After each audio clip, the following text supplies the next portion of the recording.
ਮਹਿਲਾ ਚੌਥਾ। ਕਰ ਕਿਰਪਾ ਸਤਿਗੁਰ ਮੇਲਿਓ, ਮੁਖ ਗੁਰਮੁਖ ਨਾਮ ਧਿਆਏ ਸੀ। ਕਰ ਕਿਰਪਾ, ਪ੍ਰਭੂ ਨੇ ਕਿਰਪਾ ਕਰਕੇ ਜਿਸ ਨੂੰ ਸਤਿਗੁਰੂ ਮਿਲਾਇਆ ਹੈ, ਉਹ ਗੁਰੂ ਦੇ ਸਨਮੁਖ ਹੋ ਕੇ ਮੂੰਹ ਪ੍ਰਭੂ ਦੇ ਹੁਕਮ ਦੀ ਗੱਲ ਕਰੇਗਾ। ਧਿਆਏ ਸੀ ਦਾ ਮਤਲਬ ਧਿਆਨ ਕਰੇਗਾ, ਧਿਆਨ ਵਿੱਚ ਰੱਖੇਗਾ ਔਰ ਜ਼ਬਾਨ ਰਾਹੀਂ ਪ੍ਰਭੂ ਦੇ ਹੁਕਮ ਦੀ ਗੱਲ ਕਰੇਗਾ, ਯਾਨੀ ਰੱਬ ਦੀ ਸਿਫਤ ਸਲਾਹ ਕਰੇਗਾ, ਰੱਬ ਦੇ ਗੁਣ ਗਾਏਗਾ।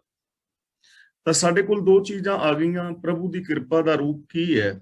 ਇੱਕ ਤਾਂ ਅਸੀਂ ਆਪਣਾ ਧਿਆਨ ਰੱਖਣਾ ਹੈ ਰੱਬੀ ਰਜ਼ਾ ਦੇ ਵਿੱਚ ਰਹਿਣ ਵਾਸਤੇ। ਸਾਡੇ ਧਿਆਨ ਵਿੱਚ ਰੱਬ ਦੀ ਰਜ਼ਾ ਹੋਏ, ਹੁਕਮ ਰਜ਼ਾਈ ਚੱਲਣਾ, ਇਹ ਚੀਜ਼ ਸਾਡੇ ਧਿਆਨ ਵਿੱਚ ਹੋਣੀ ਚਾਹੀਦੀ ਹਰ ਵਕਤ। ਤੇ ਦੂਜਾ, ਜ਼ਬਾਨ ਰਾਹੀਂ ਅਸੀਂ ਰੱਬੀ ਗੁਣਾਂ ਦੀ ਗੱਲ ਕਰਨੀ ਹੈ, ਕਿਉਂਕਿ ਹੁਕਮ ਤੋਂ ਬਾਹਰ ਕੁਝ ਹੋ ਨਹੀਂ ਸਕਦਾ। ਇਸ ਲਈ ਹੁਕਮ ਤੋਂ ਬਾਹਰ ਦੀ ਗੱਲ ਕਰਨ ਦਾ ਕੋਈ ਲਾਭ ਨਹੀਂ ਹੋਏਗਾ। ਔਗਣਾਂ ਦੇ ਨਾਲ ਜ਼ਿੰਦਗੀ ਵਿੱਚ ਕਦੇ ਸ਼ਾਂਤੀ ਆ ਨਹੀਂ ਸਕਦੀ। ਇਸ ਲਈ ਨੈਗੇਟਿਵ ਬੋਲਣ ਦਾ ਕੋਈ ਲਾਭ ਨਹੀਂ ਹੈ। ਗੁਣਾਂ ਦੀ ਗੱਲ ਕਰਨੀ, ਨਾਮ ਧਿਆਏ ਸੀ ਦਾ ਮਤਲਬ ਰੱਬੀ ਸਿਫਤ ਸਲਾਹ ਕਰਨੀ।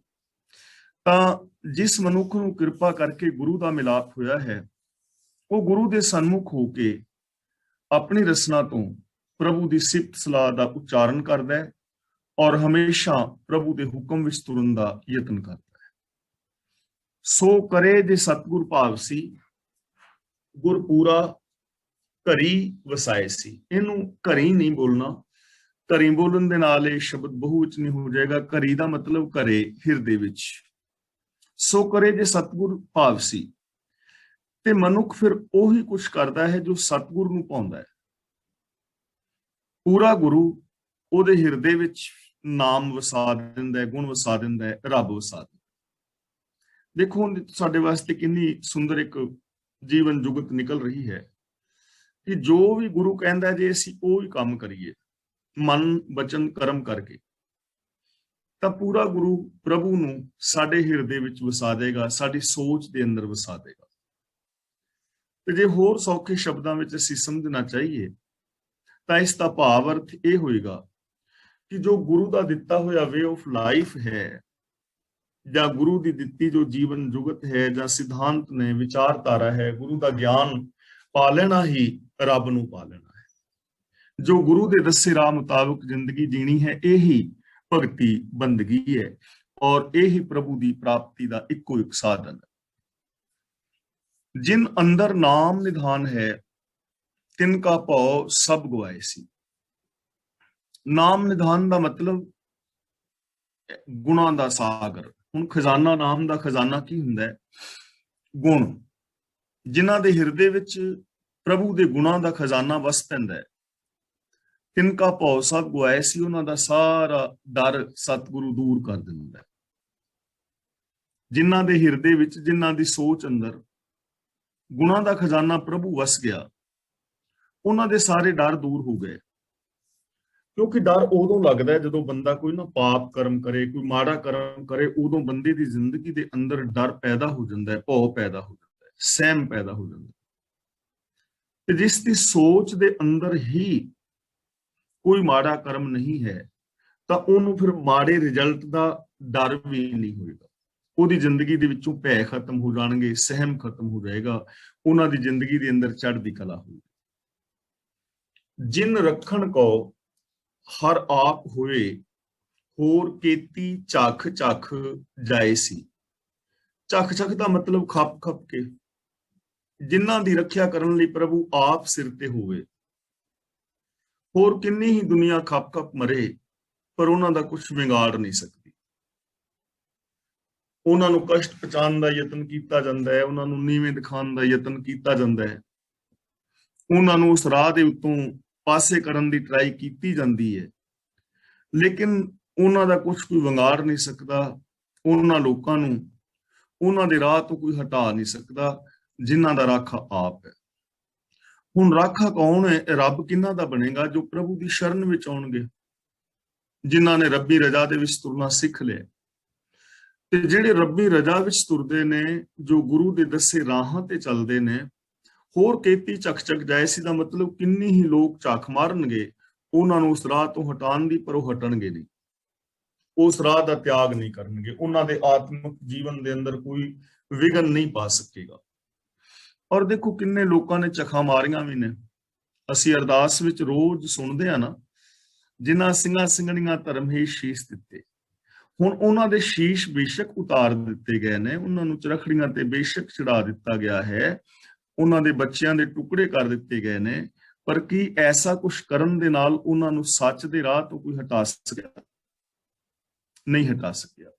ਕਬੀਰ ਜੀ ਦੇ ਖਿਲਾਫ ਕਿੰਨਾ ਲੋਕ ਬੋਲ ਰਹੇ ਨੇ ਵੀ ਕਬੀਰ ਤੂੰ ਤੇ ਬੇਪੱਤਾ ਹੋ ਗਿਆ, ਨਾ ਤੂੰ ਹਿੰਦੂਆਂ ਵਾਲੇ ਵਰਤ ਰੱਖਦਾ, ਨਾ ਤੂੰ ਮੁਸਲਮਾਨਾਂ ਵਾਲੇ ਰੋਜ਼ੇ ਰੱਖਦਾ, ਨਾ ਤੂੰ ਹੱਜ ਕਾਬੇ ਜਾਣਾ ਹੈ, ਨਾ ਤੂੰ ਗੰਗਾ ਤੇ ਜਾਂਦਾ ਹੈ, ਤੂੰ ਕੈਸਾ ਬੰਦਾ? ਚਖਾ ਮਾਰੀਆਂ ਨਾ। ਤਾਂ ਕਬੀਰ ਜੀ ਕਹਿੰਦੇ ਨੇ ਹਮ ਅਪਤ ਹੈ ਆਪਣੀ ਪਤ ਖੋਈ, ਹਮਰੇ ਖੋਜ ਪਰੋ ਮਤ ਕੋਈ। ਕੀ ਫਰਕ ਪੈਂਦਾ ਕਿਸੇ ਦੇ ਕਹਿਣ ਨਾਲ?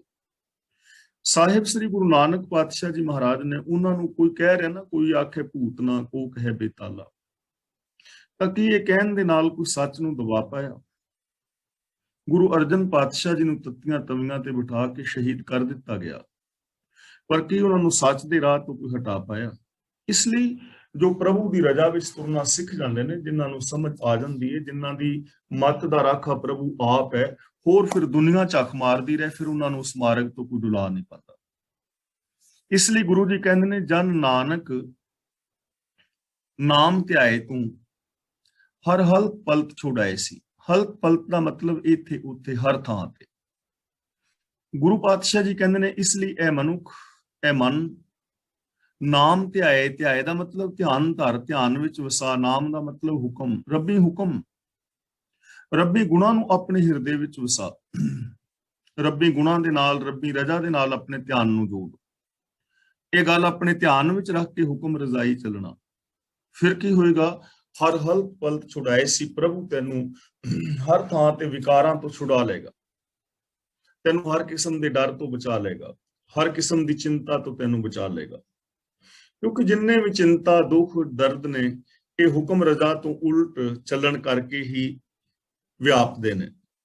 ਤੇ ਜਿਹੜਾ ਬੰਦਾ ਰੱਬੀ ਰਜ਼ਾ ਨੂੰ ਧਿਆਨ ਵਿੱਚ ਰੱਖੇਗਾ, ਉਸ ਮੁਤਾਬਕ ਜ਼ਿੰਦਗੀ ਜੀਵੇਗਾ, ਪ੍ਰਭੂ ਉਹਦੇ ਸਾਰੇ ਭੈ, ਚਿੰਤਾਵਾਂ ਖਤਮ ਕਰ ਦੇਗਾ। ਮੀਨਸ ਕਿ ਉਹਦੀਆਂ ਚਿੰਤਾਵਾਂ ਔਰ ਡਰ ਦੂਰ ਹੋ ਜਾਣਗੇ। ਮਹਿਲਾ ਚੌਥਾ, ਗੁਰਸਿੱਖਾਂ ਕੈ ਮਨ ਭਾਵੰਦੀ, ਗੁਰ ਸਤਿਗੁਰ ਕੀ ਵਡਿਆਈ। ਜਿਵੇਂ ਹੁਣ ਲਿਖਿਆ ਨਾ ਗੁਰਸਿੱਖਾ, ਜੇ ਗੁਰਸਿੱਖਾ ਪੜਾਂਗੇ ਤੇ ਸੰਬੋਧਨ ਹੋ ਜਾਏਗਾ। ਭਾਵ ਦੀ, ਹੁਣ ਭਾਵ ਦੀ ਨਹੀਂ ਹੈ, ਭਾਵ ਦੀ ਬਿੰਦੀ ਲਗਾ ਕੇ, ਗੁਰਸਿੱਖਾਂ ਕੈ ਮਨ ਭਾਵੰਦੀ, ਗੁਰ ਸਤਿਗੁਰ ਕੀ ਵਡਿਆਈ।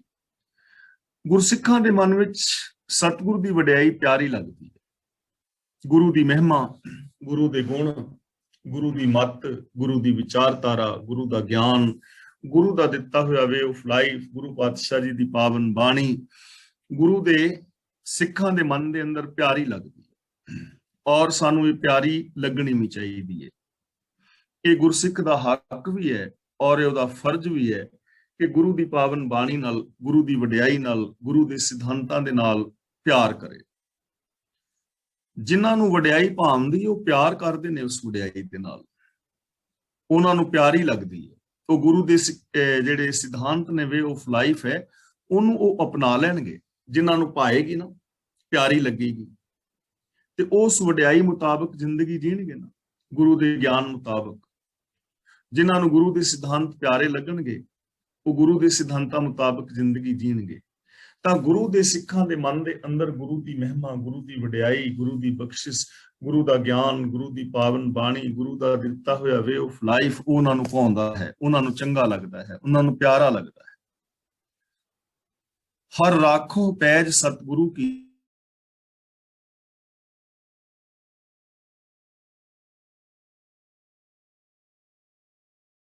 ਦਿਨੋਂ ਦਿਨ ਵੱਧਦੀ ਹੈ।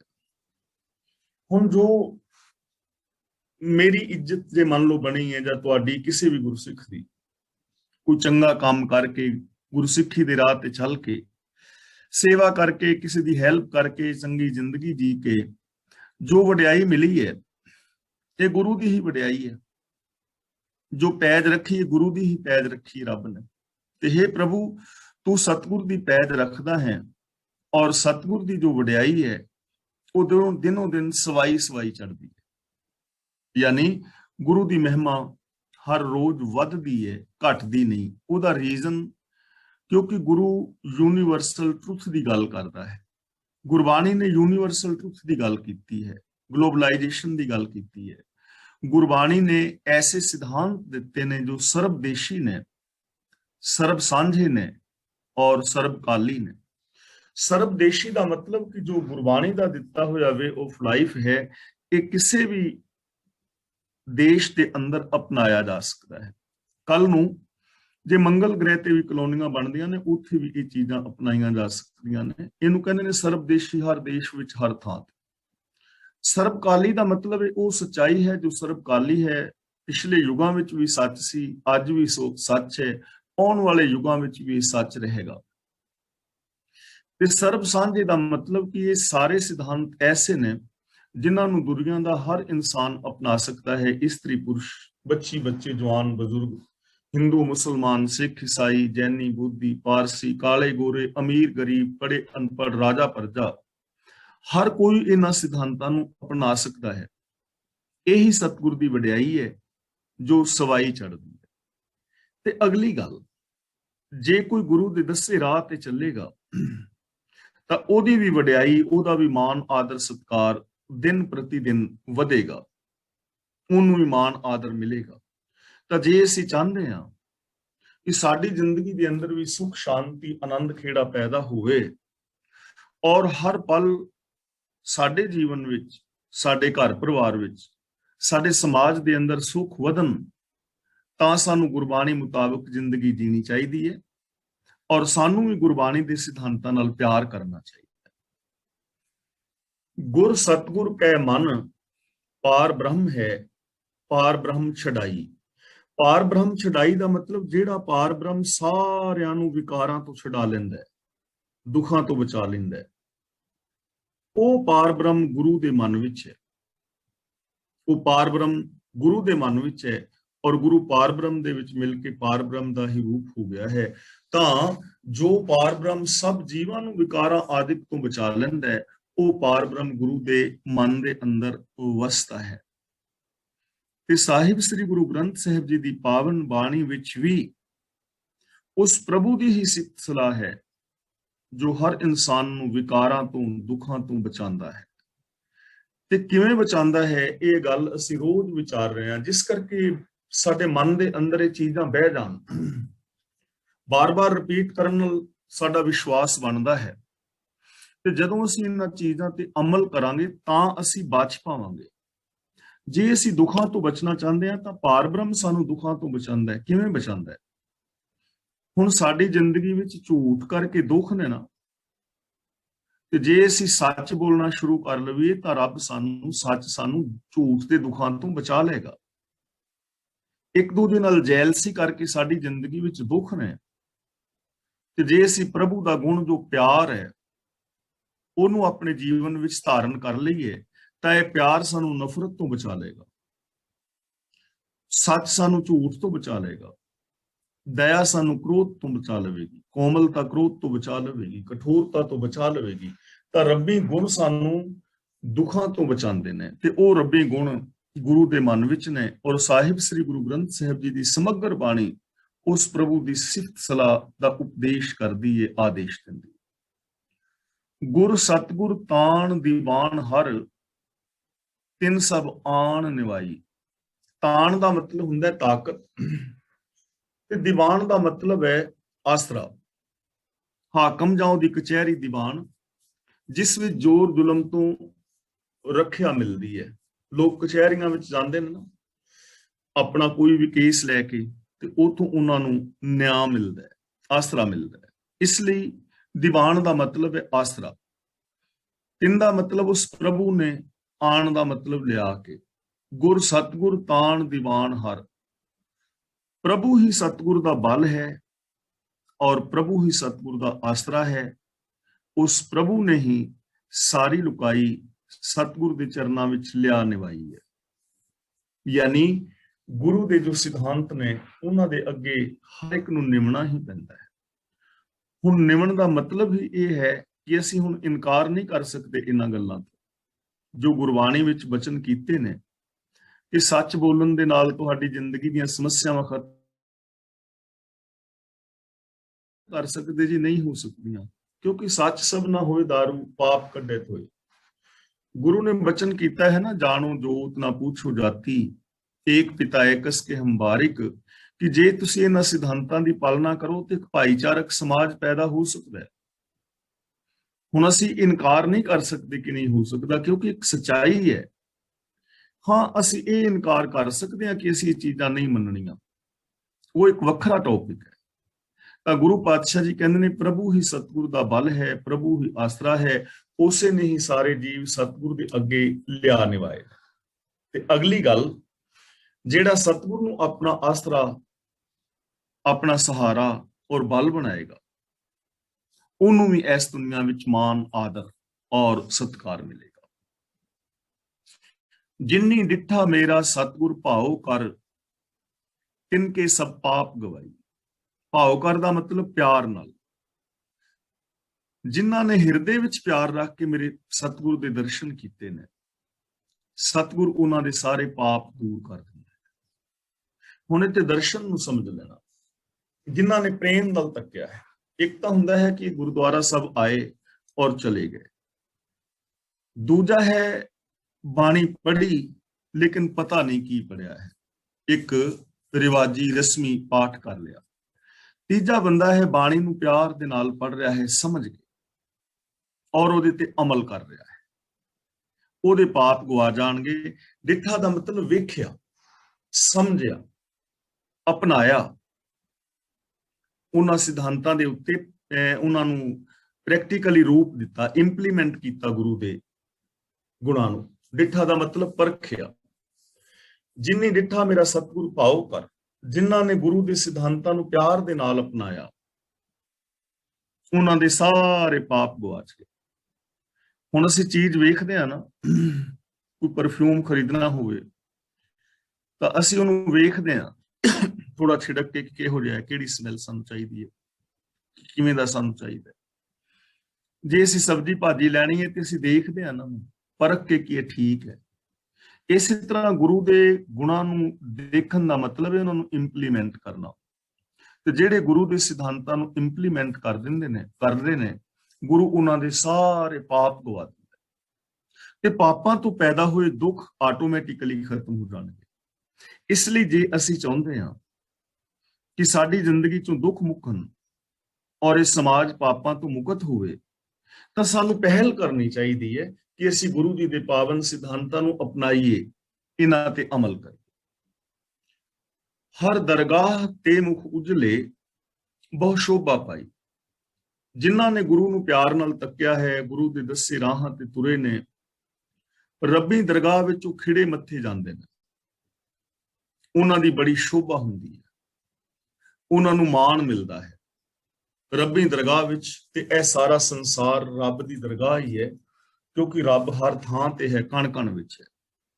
ਰੱਬ ਸਾਡੇ ਆਪਣੇ ਅੰਦਰ ਬੈਠਾ ਹੈ। ਦੇਖੋ, ਜੇ ਅਸੀਂ ਇਮਾਨਦਾਰੀ ਨਾਲ, ਬਿਲਕੁਲ ਇਮਾਨਦਾਰੀ ਨਾਲ, ਮੈਂ ਵੀ, ਤੁਸੀਂ ਵੀ, ਹੋਰ ਵੀ ਲੋਕ, ਹੁਣ ਜੇ ਮੈਂ ਆਪਣੀ ਗੱਲ ਕਰਾਂ, ਮੈਂ ਇਮਾਨਦਾਰੀ ਨਾਲ ਆਪਣੇ ਆਪ ਤੋਂ ਪੁੱਛਾਂ, ਆਪਣੀ ਜ਼ਮੀਰ ਤੋਂ, ਕਿ ਜੋ ਕੁਛ ਮੈਂ ਤੁਹਾਡੇ ਨਾਲ ਵਿਚਾਰ ਸਾਂਝੇ ਕਰ ਰਿਹਾ, ਕਿ ਮੈਂ ਇਹਨਾਂ ਗੁਣਾਂ ਦਾ ਧਾਰ ਨਹੀਂ ਹਾਂ, ਕਿ ਮੈਂ ਅੰਦਰੋਂ ਬਾਹਰੋਂ ਇੱਕ ਹਾਂ। ਇਮਾਨਦਾਰੀ ਨਾਲ ਜੇ ਮੇਰੇ ਅੰਦਰੋਂ ਆਵਾਜ਼ ਆਏ ਨਾ ਕਿ ਹਾਂ ਇੱਕ ਹੀ ਹਾਂ, ਤਾਂ ਫਿਰ ਮੈਨੂੰ ਆਪਣੇ ਆਪ ਤੇ ਮਾਣ ਮਹਿਸੂਸ ਹੋਏਗਾ, ਖੁਸ਼ੀ ਵੀ ਮਿਲੇਗੀ। ਤੇ ਜੇ ਅੰਦਰੋਂ ਆਵਾਜ਼ ਆਏ ਮੈਂ ਐਵੇਂ ਦਾ ਹੈ ਤੇ ਨਹੀਂ, ਬਣਿਆ ਤੇ ਮੈਂ ਬੜਾ ਬੀਬਾ ਰਾਣਾ ਹਾਂ, ਪਰ ਸੋਚ ਤਾਂ ਮੇਰੀ ਐਵੇਂ ਦੀ ਹੈ ਨਹੀਂ, ਕਰੈਕਟਰ ਤਾਂ ਮੇਰਾ ਐਵੇਂ ਦਾ ਹੈ ਨਹੀਂ, ਮਿਲਵਰਤਨ ਤਾਂ ਮੇਰਾ ਐਵੇਂ ਦਾ ਹੈ ਨਹੀਂ, ਤਾਂ ਫਿਰ ਮੈਂ ਤੇ ਆਪਣੀ ਜ਼ਮੀਰ ਅੱਗੇ ਵੀ ਮੂੰਹ ਨਹੀਂ ਨਾ ਵਿਖਾ ਸਕਿਆ, ਆਪਣੀਆਂ ਨਜ਼ਰਾਂ ਵਿੱਚ ਵੀ ਗਿਰ ਗਿਆ। ਤੇ ਜਿਹੜਾ ਬੰਦਾ ਆਪਣੀਆਂ ਹੀ ਨਜ਼ਰਾਂ ਵਿੱਚ ਗਿਰਿਆ ਹੈ, ਜਦੋਂ ਉਹਦੇ ਪਰਦੇ ਬਾਹਰ ਫਾਸ਼ ਹੋਣਗੇ ਤਾਂ ਉਹਨੂੰ ਕਿੱਥੇ ਮਾਣ ਆਦਰ ਮਿਲੇਗਾ। ਤਾਂ ਜਿੱਥੇ ਸੱਚ ਦੇ ਆਧਾਰ ਤੇ ਮਾਣ ਮਿਲਣਾ ਹੈ, ਸੱਚ ਦੇ ਆਧਾਰ ਤੇ ਜੀਵਨ ਪਰਖਿਆ ਜਾਣਾ ਹੈ, ਉੱਥੇ ਉਸ ਬੰਦੇ ਨੂੰ ਮਾਣ ਆਦਰ ਔਰ ਸਤਿਕਾਰ ਮਿਲਦਾ ਹੈ। ਉਸ ਬੰਦੇ ਦੀ ਫਿਰ ਸ਼ੋਭਾ ਹੁੰਦੀ ਹੈ, ਜਿੱਥੇ ਮਰਜ਼ੀ ਉਹਨੂੰ ਪਰਖ ਲਓ, ਕਿਉਂਕਿ ਉਹ ਪੂਰਾ ਉਤਰੇਗਾ। ਜਨ ਨਾਨਕ ਮੰਗੈ ਧੂੜ ਤਿਨ। ਹੁਣ ਇਹ ਮੰਗੇ ਤੇ ਜਾ ਕੇ ਵਿਸ਼ਰਾਮ ਲਾਵਾਂਗੇ। ਜਨ ਨਾਨਕ ਮੰਗੈ, ਕਿਉਂਕਿ ਨਾਨਕ ਦੇ ਕੱਕੇ ਥੱਲੇ ਔਂਕੜ ਹੈ, ਜਨ ਦੇ ਨੰਨੇ ਥੱਲੇ ਵੀ ਔਂਕੜ ਹੈ। ਇਸ ਲਈ ਜਨ ਨਾਨਕ ਮੰਗੈ, ਕਿਉਂਕਿ ਦਾਸ ਨਾਨਕ ਮੰਗਦਾ ਹੈ। ਧੂੜ ਤਿੰਨ ਉਹਨਾਂ ਦੇ ਚਰਨਾਂ ਦੀ ਧੂੜ, ਜੋ ਗੁਰ ਕੇ ਸਿੱਖ ਮੇਰੇ ਭਾਈ। ਇਹ ਮੇਰੇ ਭਰਾਵੋ, हे ਮੇਰੇ ਵੀਰ, ਜੋ ਗੁਰੂ ਦੇ ਇਹੋ ਜਿਹੇ ਸਿੱਖ ਨੇ ਜਿਨ੍ਹਾਂ ਨੂੰ ਮਾਣ ਆਦਰ ਮਿਲਿਆ ਹੈ, ਜੋ ਰੱਬੀ ਦਰ ਤੇ ਪ੍ਰਵਾਨ ਹੋਏ ਨੇ, ਜੋ ਗੁਰਮਤ ਆਸ਼ੇ ਅਨੁਸਾਰ ਜ਼ਿੰਦਗੀ ਜੀਂਦੇ ਨੇ। ਗੁਰੂ ਨਾਨਕ ਪਾਤਸ਼ਾਹ ਜੀ ਕਹਿੰਦੇ ਨੇ ਕਿ ਮੈਂ ਉਹਨਾਂ ਦੇ ਚਰਨਾਂ ਦੀ ਧੂੜ ਮੰਗਦਾ ਹਾਂ, ਉਹਨਾਂ ਦੇ ਚਰਨਾਂ ਦੀ ਮੈਂ ਧੂੜ ਮੰਗਦਾ ਹਾਂ। ਸਾਹਿਬ ਸ੍ਰੀ ਗੁਰੂ ਰਾਮਦਾਸ ਜੀ ਮਹਾਰਾਜ ਕਹਿ ਰਹੇ ਕਿ ਜਿਹੜੇ ਗੁਰੂ ਦੇ ਐਸੇ ਸਿੱਖ ਨੇ, ਮੈਂ ਉਹਨਾਂ ਦੇ ਚਰਨਾਂ ਦੀ ਧੂੜ ਮੰਗਦਾ। ਹੋਰ ਥਾਵਾਂ ਤੇ ਵੀ ਗੁਰੂ ਜੀ ਨੇ ਬਚਨ ਕੀਤਾ ਹੈ, ਜਨ ਨਾਨਕ ਧੂੜ ਮੰਗੇ ਤਿਸ ਗੁਰਸਿੱਖ ਕੀ, ਜੋ ਆਪ ਜਪੈ ਅਵਰੇ ਨਾਮ ਜਪਾਵੇ। ਜੋ ਆਪ ਹਰੀ ਦੇ ਮਾਰਗ ਤੇ ਚੱਲਦਾ ਹੈ, ਦੂਜਿਆਂ ਨੂੰ ਹਰੀ ਮਾਰਗ ਤੇ ਚੱਲਣ ਦਾ ਉਪਦੇਸ਼ ਦਿੰਦਾ ਹੈ, ਗੁਰੂ ਜੀ ਕਹਿੰਦੇ ਨੇ ਮੈਂ ਉਹਦੇ ਚਰਨਾਂ ਦੀ ਧੂੜ ਮੰਗਦਾ। ਭਾਵ ਗੁਰੂ ਜੀ ਉਹਨੂੰ ਮਾਣ ਆਦਰ ਸਤਿਕਾਰ ਦੇ ਰਹੇ। ਤਾਂ ਦੇਖੋ ਕਿੰਨੀ ਵੱਡੀ ਵਡਿਆਈ ਹੈ, ਗੁਰੂ ਤੋਂ ਕਿੰਨਾ ਪਿਆਰ ਸਾਨੂੰ ਮਿਲ ਸਕਦਾ ਹੈ। ਤੇ ਇਹ ਐਸਾ ਪਿਆਰ ਪਾਉਣ ਲਈ, ਐਸਾ ਸਤਿਕਾਰ ਪਾਉਣ ਲਈ ਦੁਨੀਆ ਵਿੱਚੋਂ, ਗੁਰੂ ਤੋਂ, ਪ੍ਰਭੂ ਤੋਂ, ਸੰਸਾਰ ਤੋਂ, ਤੇ ਸਾਨੂੰ ਸੋਚ ਬਦਲਣ ਦੀ ਲੋੜ ਹੈ। ਬਸ ਬੋਲ, ਸੋਚ, ਬਿਹੇਵੀਅਰ। ਪੂਰੇ ਸ਼ਬਦ ਦੇ ਅੰਦਰ ਕਿਤੇ ਨਹੀਂ ਕਿਹਾ ਵੀ ਜੇ ਮਾਲਾ ਫੇਰੋਗੇ ਤਾਂ ਮਾਣ ਮਿਲੇਗਾ, ਸਮਾਧੀ ਲਾਓਗੇ ਤਾਂ ਮਾਣ ਮਿਲੇਗਾ, ਰਾਮ ਰਾਮ ਅੱਲਾ ਵਾਹਿਗੁਰੂ ਜਪੋਗੇ ਤਾਂ ਮਾਣ ਮਿਲੇਗਾ, ਜੰਗਲਾਂ ਵਿੱਚ ਜਾਓਗੇ, ਭੋਰਿਆਂ ਵਿੱਚ ਵੜੋਗੇ, ਜਾਂ ਹੋਰ ਐਸੇ ਕਰਮ ਕਰੋਗੇ ਤਾਂ ਮਾਣ ਮਿਲੇਗਾ ਨਾ। ਸੋਚ ਬਦਲਣੀ ਹੈ, ਮਨ ਵਚਨ ਕਰਮ ਕਰਕੇ ਸੱਚ ਦੇ ਧਾਰਨੀ ਹੋਣਾ ਹੈ, ਤੇ ਗੁਰੂ ਦੀ ਰਹਿਮਤ ਔਰ ਬਖਸ਼ਿਸ਼ ਤੇ ਪਾਤਰ ਬਣ ਜਾਣਾ ਹੈ। ਹੁਣ ਇਸ ਤੋਂ ਸੌਖਾ ਕੰਮ ਹੋਰ ਕੀ ਹੋ ਸਕਦਾ ਹੈ? ਇਹਨਾਂ ਆਸਾਨ ਕੰਮ ਘਰ ਵਿੱਚ ਜ਼ਿੰਦਗੀ ਜੀਂਦਿਆਂ, ਪਰਿਵਾਰ ਵਿੱਚ ਜ਼ਿੰਦਗੀ ਜੀਂਦਿਆਂ, ਦੁਕਾਨ ਕਰਦਿਆਂ, ਵਪਾਰ ਕਰਦਿਆਂ, ਜੌਬ ਕਰਦਿਆਂ, ਖੇਤੀਬਾੜੀ ਕਰਦਿਆਂ, ਘਰ ਵਿੱਚ ਹੱਸਦਿਆਂ ਖੇਲਦਿਆਂ ਮੁਕਤ ਹੋ ਜਾਣਾ ਬੰਦੇ। ਤੇ ਜੇ ਇੰਨਾ ਵੀ ਆਦਮੀ ਨਾ ਕਰੇ ਤਾਂ ਫਿਰ ਤਾਂ ਪ੍ਰੋਬਲਮ ਬੰਦਾ ਖੁਦ ਹੈ ਨਾ, ਆਪਣੇ ਦੁੱਖਾਂ ਦਾ ਕਾਰਨ ਆਪ ਹੈ। ਪੌੜੀ ਹੋਂ ਆਖ ਸਲਾਹੀ ਸਿਫਤ ਸੱਚ, ਸੱਚ ਸੱਚੇ ਕੀ ਵਡਿਆਈ। ਜੋ ਸਲਾਹੀ ਲਿਖਿਆ ਨਾ, ਇਹਨੂੰ ਬਿੰਦੀ ਲਗਾ ਕੇ ਪੜਨਾ ਹੈ, ਸਲਾਹੀ। ਹੋਂ ਕਿਉਂਕਿ ਗੱਲ ਮੇਰੀ ਚੱਲ ਰਹੀ ਹੈ, ਫਸਟ ਪਰਸਨ ਦੀ। ਹੋਂ ਦਾ ਮਤਲਬ ਮੈਂ, ਆਖ ਸਲਾਹੀ ਮੈਂ ਸਿਫਤ ਸਲਾਹ ਕਰਾਂ, ਸੱਚ ਸੱਚੇ ਕੀ ਵਡਿਆਈ, ਜੋ ਸੱਚੇ ਦੀ ਸੱਚੀ ਵਡਿਆਈ ਹੈ। ਮੇਰੀ ਅਰਦਾਸ ਹੈ, ਗੁਰੂ ਜੀ ਕਹਿੰਦੇ ਨੇ ਮੈਂ ਸੱਚੇ ਪ੍ਰਭੂ ਦੀ ਸੱਚੀ ਵਡਿਆਈ ਔਰ ਸੱਚੇ ਗੁਣ ਆਖ ਆਖ ਕੇ ਸਲਾਹਾਂ, ਪ੍ਰਭੂ ਦੀ ਸਿਫਤ ਸਲਾਹ ਕਰਾਂ। ਜੋ ਸੱਚੀ ਵਡਿਆਈ ਹੈ ਔਰ ਸੱਚੇ ਗੁਣ ਨੇ, ਉਹਨਾਂ ਨੂੰ ਮੈਂ ਬਿਆਨ ਕਰਾਂ, ਉਹਨਾਂ ਨੂੰ ਮੈਂ ਬਿਆਨ ਕਰਾਂ, ਉਹਨਾਂ ਨੂੰ ਮੈਂ ਅਪਣਾਵਾਂ। ਤਾਂ ਇਹ ਸਾਡਾ ਸਾਰਿਆਂ ਦਾ ਫਰਜ਼ ਬਣਦਾ ਹੈ ਕਿ ਗੁਰੂ ਪਾਤਸ਼ਾਹ ਜੀ ਦੀ ਇਹ ਸੱਚੀ ਵਿਚਾਰਧਾਰਾ ਨੂੰ ਪਹਿਲਾਂ ਤਾਂ ਆਪ ਸਮਝੀਏ ਔਰ ਫਿਰ ਇਸ ਵਿਚਾਰਧਾਰਾ ਦੀ ਸਿਫਤ ਕਰੀਏ। ਇਹ ਵਿਚਾਰਧਾਰਾ ਦੀ ਸਿਫਤ ਕਰਨ ਦਾ ਮਤਲਬ ਦੂਜਿਆਂ ਨੂੰ ਹੀ ਦੱਸੀਏ ਕਿ ਪਿਆਰਿਓ ਇੰਨਾ ਆਸਾਨ ਜੀਵਨ ਹੈ, ਬੜੇ ਸੌਖੇ ਤਰੀਕੇ ਦੇ ਨਾਲ ਤੁਸੀਂ ਆਪਣੀ ਪਰਸਨਲ ਲਾਈਫ ਨੂੰ, ਫੈਮਿਲੀ ਲਾਈਫ ਨੂੰ ਔਰ ਸੋਸ਼ਲ ਲਾਈਫ ਨੂੰ ਸਵਰਗ ਬਣਾ ਸਕਦੇ ਹੋ, ਜੀਵਨ ਮੁਕਤ ਹੋ ਸਕਦੇ ਹੋ, ਆਪਣੇ ਜੀਵਨ ਦੀਆਂ ਸਮੱਸਿਆਵਾਂ ਦਾ ਸੋਲੂਸ਼ਨ ਕਰ ਸਕਦੇ ਹੋ, ਤੁਸੀਂ ਚੰਗੇ ਇਨਸਾਨ ਹੋ ਸਕਦੇ ਹੋ। ਅੱਗੇ ਵੀ ਸਾਡਾ ਫਰਜ਼ ਬਣਦਾ ਹੈ ਅਸੀਂ ਦੱਸੀਏ। ਪਹਿਲਾਂ ਅਸੀਂ ਆਪ ਸਿਫਤ ਕਰੀਏ, ਅਪਣਾਈਏ ਗੁਣਾਂ ਨੂੰ, ਔਰ ਫਿਰ ਇਸ ਸੱਚੀ ਵਡਿਆਈ ਜੋ ਸੱਚੀ ਬਾਤ ਹੈ ਇਹਨੂੰ ਅੱਗੇ ਤੱਕ ਪਹੁੰਚਾਈਏ, ਦੁਨੀਆ ਦੇ ਆਖਰੀ ਮਨੁੱਖ ਤੱਕ ਇਹ ਚੀਜ਼ ਪਹੁੰਚੇ। ਤਾਂ ਗੁਰੂ ਜੀ ਕਹਿੰਦੇ ਨੇ ਮੈਂ ਸੱਚੇ ਪ੍ਰਭੂ ਦੀ ਸੱਚੀ ਵਡਿਆਈ ਔਰ ਸੱਚੇ ਗੁਣ ਆਖ ਆਖ ਕੇ ਸਲਾਹੁੰਦਾ ਹਾਂ, ਸਿਫਤ ਸਲਾਹ ਕਰਦਾ ਰੱਜਦਾ ਨਹੀਂ। ਸਲਾਹੀ ਸੱਚ, ਸਲਾਹ ਸੱਚ, ਸੱਚ ਕੀਮਤ ਕਿਨੇ ਨਾ ਪਾਈ। ਸਲਾਹ ਦਾ ਮਤਲਬ ਹੈ ਸਲਾਉਣ ਯੋਗ, ਸਲਾਹ ਸੱਚ ਦਾ ਮਤਲਬ ਸੱਚ ਜੋ ਸਲਾਉਣ ਯੋਗ ਹੈ। ਸੱਚ ਕੀਮਤ ਕਿਨੇ ਨਾ ਪਾਈ, ਕਿਸੇ ਨੇ ਕੀਮਤ ਨਹੀਂ ਪਾਈ। ਸੱਚੇ ਪ੍ਰਭੂ ਦੀ ਕੋਈ ਮਨੁੱਖ ਕੀਮਤ ਨਹੀਂ ਪਾ ਸਕਿਆ। ਉਹ ਸੱਚਾ ਪ੍ਰਭੂ ਸਲਾਉਣ ਯੋਗ ਹੈ ਤੇ ਉਹਦੀ ਵਡਿਆਈ ਜਿਹੜੀ ਹੈ ਕਰਨੀ, ਉਹ ਨਾਲ ਨਿਭਣ ਵਾਲੀ ਕਾਰ ਹੈ, ਸੱਚੀ ਹੈ, ਉਹ ਸੱਚ ਹੈ। ਸਲਾਹ ਸੱਚ, ਸਲਾਹੀ ਸੱਚ, यानी जो प्रभु की सच्ची सिफत सलाह है, एक नाल निभन वाली कार है, ये हकीकत है, ये मनोवैज्ञानिक तथ्य ने। जे इन्हां सिफत सलाह नूं करोगे तो सारी जिंदगी तुहानूं सुख मिलेगा। ये सच तुहाडा साथ नहीं छड्डेगा। मन वचन कर्म करके तुहानूं सुख मिलणगे। और सच की किसी ने कीमत नहीं पाई, भाव प्रभु के गुणां दा अंत नहीं है। ये किसी कीमत दे नाल नहीं मिलता सच। जे तुसी गुण चाहते हो तो ये गुण रब्बी रजा विच तुरना, ये किसी कीमत नाल नहीं मिलता कि मैं सवेरे 1.5 घंटा मैडिटेशन कर लांगा तो इस कीमत विच मैनूं मिल जाए। जे कोई कहे मैं पुण्य दान कर लांगा, जां इन्ने पाठ कर देंगा, जां करा देंगा, जां मैं सोना दान दे देंगा, इन्हां कीमतां दे नाल नहीं मिलता कि मैं गृहस्थ छड्ड के चला जांगा, भोरे विच वड़ जांगा, पहाड़ां ते चढ़ जावां, जां मैं 4 चफेरे धूणियां ता लवां ना। ਇਹ ਤਾਂ ਸਮਰਪਣ ਦੇ ਨਾਲ ਮਿਲਦਾ ਹੈ। ਇਹਦੀ ਕੋਈ ਕੀਮਤ ਨਹੀਂ, ਫ੍ਰੀ ਵਿੱਚ ਮਿਲ ਰਿਹਾ ਨਾ। ਸੱਚ ਜਿਹੜਾ ਹੈ, ਰੱਬੀ ਜੋ ਗੁਣ ਨੇ, ਇਹ ਤਾਂ ਆਪਣਾ ਆਪਾ ਵਾਰਨਾ ਪਵੇਗਾ। ਤਨ ਮਨ ਧਨ ਸਭ ਸੌਂਪ ਗੁਰ ਕੋ ਹੁਕਮ ਮੰਨੇ ਪਾਈਏ। ਇਹਨਾਂ ਦੀ ਕੋਈ ਕੀਮਤ ਨਹੀਂ ਹੈ। ਜੇ ਕੀਮਤ ਦੇ ਨਾਲ ਸੁਖ ਸ਼ਾਂਤੀ ਖਰੀਦੀ ਜਾਂਦੀ ਹੁੰਦੀ ਤਾਂ ਕਦੇ ਵੀ ਕੋਈ ਅਮੀਰ ਆਦਮੀ ਕਦੇ ਦੁਖੀ ਨਾ ਹੁੰਦਾ।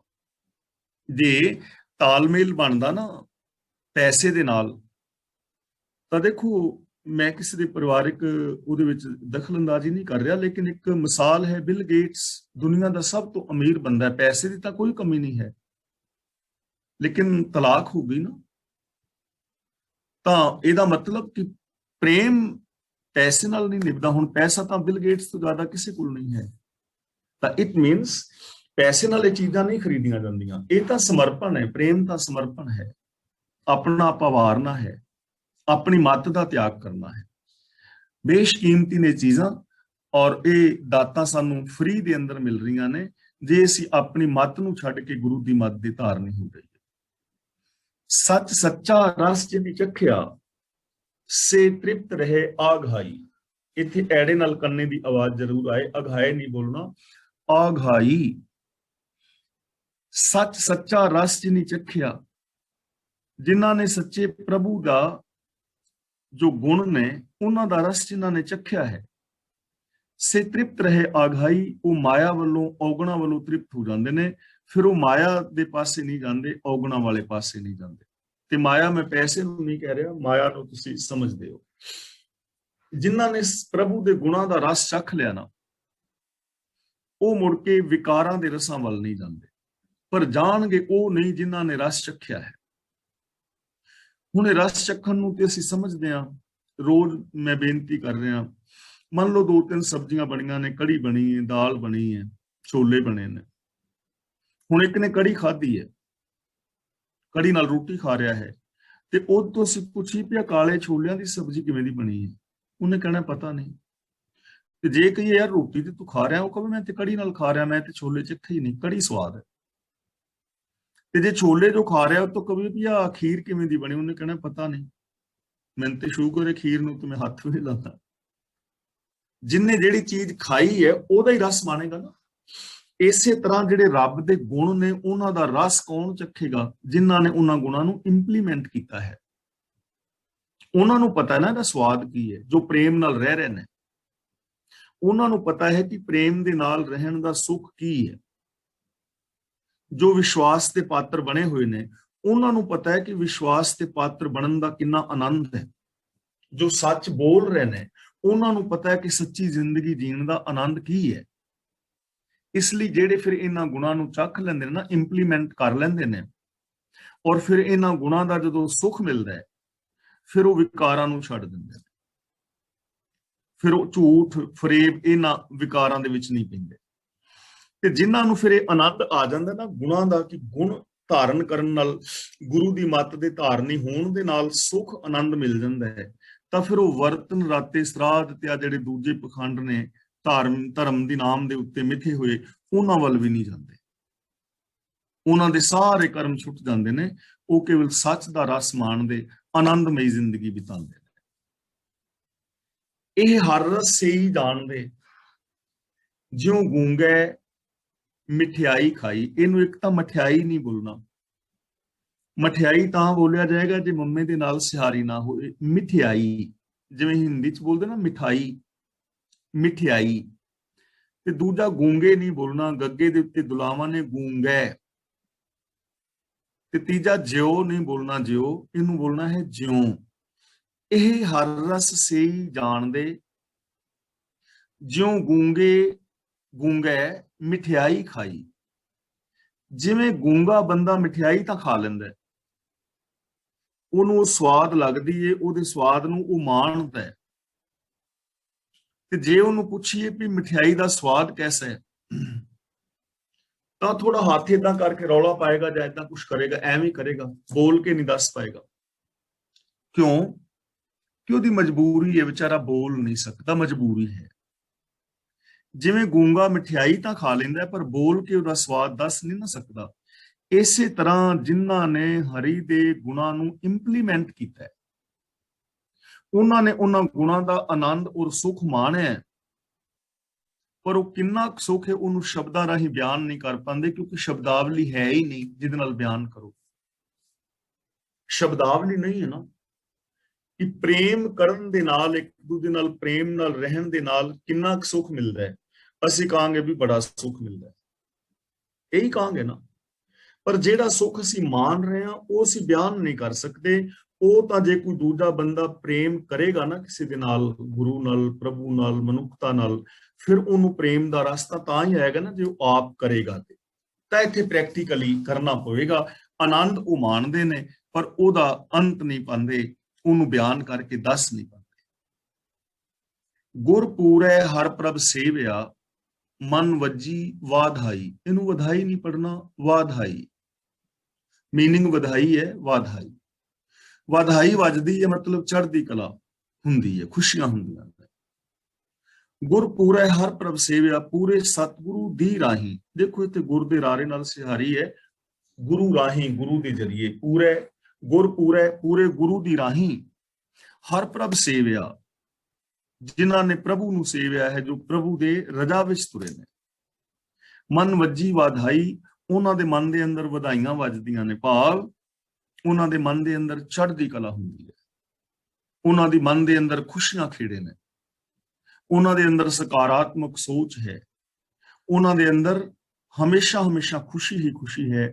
ਜਿਨ੍ਹਾਂ ਨੇ ਪੂਰੇ ਗੁਰੂ ਦੀ ਰਾਹੀਂ ਹਰੀ ਪ੍ਰਭੂ ਦੇ ਗੁਣ ਗਾਏ ਨੇ, ਹਰੀ ਪ੍ਰਭੂ ਦੇ ਹੁਕਮ ਰਜਾ ਦੇ ਅੰਦਰ ਤੁਰੇ ਨੇ।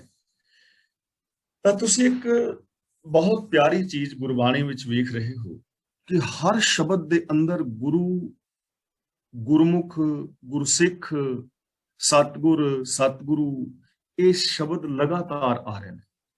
ਤਾਂ ਜਦੋਂ ਅਸੀਂ ਵੇਖਾਂਗੇ ਤਾਂ ਅਸੀਂ ਕਹਿ ਸਕਦੇ ਹਾਂ ਮੇਨ ਚੀਜ਼ ਜੋ ਹੈ ਉਹ ਗੁਰੂ ਦੇ ਦੱਸੇ ਰਾਹਾਂ ਤੇ ਤੁਰਨਾ ਹੈ। ਗੁਰੂ ਦੀ ਮਹਾਨਤਾ ਪੂਰੀ ਬਾਣੀ ਦੇ ਅੰਦਰ ਦੱਸੀ ਗਈ ਹੈ ਕਿ ਗੁਰੂ ਦੀ ਵਿਚਾਰਧਾਰਾ ਨੂੰ ਅਪਣਾਉਣਾ ਹੈ, ਗੁਰੂ ਦੇ ਦੱਸੇ ਰਾਹਾਂ ਤੇ ਤੁਰਨਾ ਹੈ, ਤਾਂ ਜੀਵਨ ਬਿਲਕੁਲ ਬਦਲ ਜਾਏਗਾ, ਜੀਵਨ ਅੰਦਰ ਖੁਸ਼ੀਆਂ ਖਿੜੇ ਆ ਜਾਣਗੇ।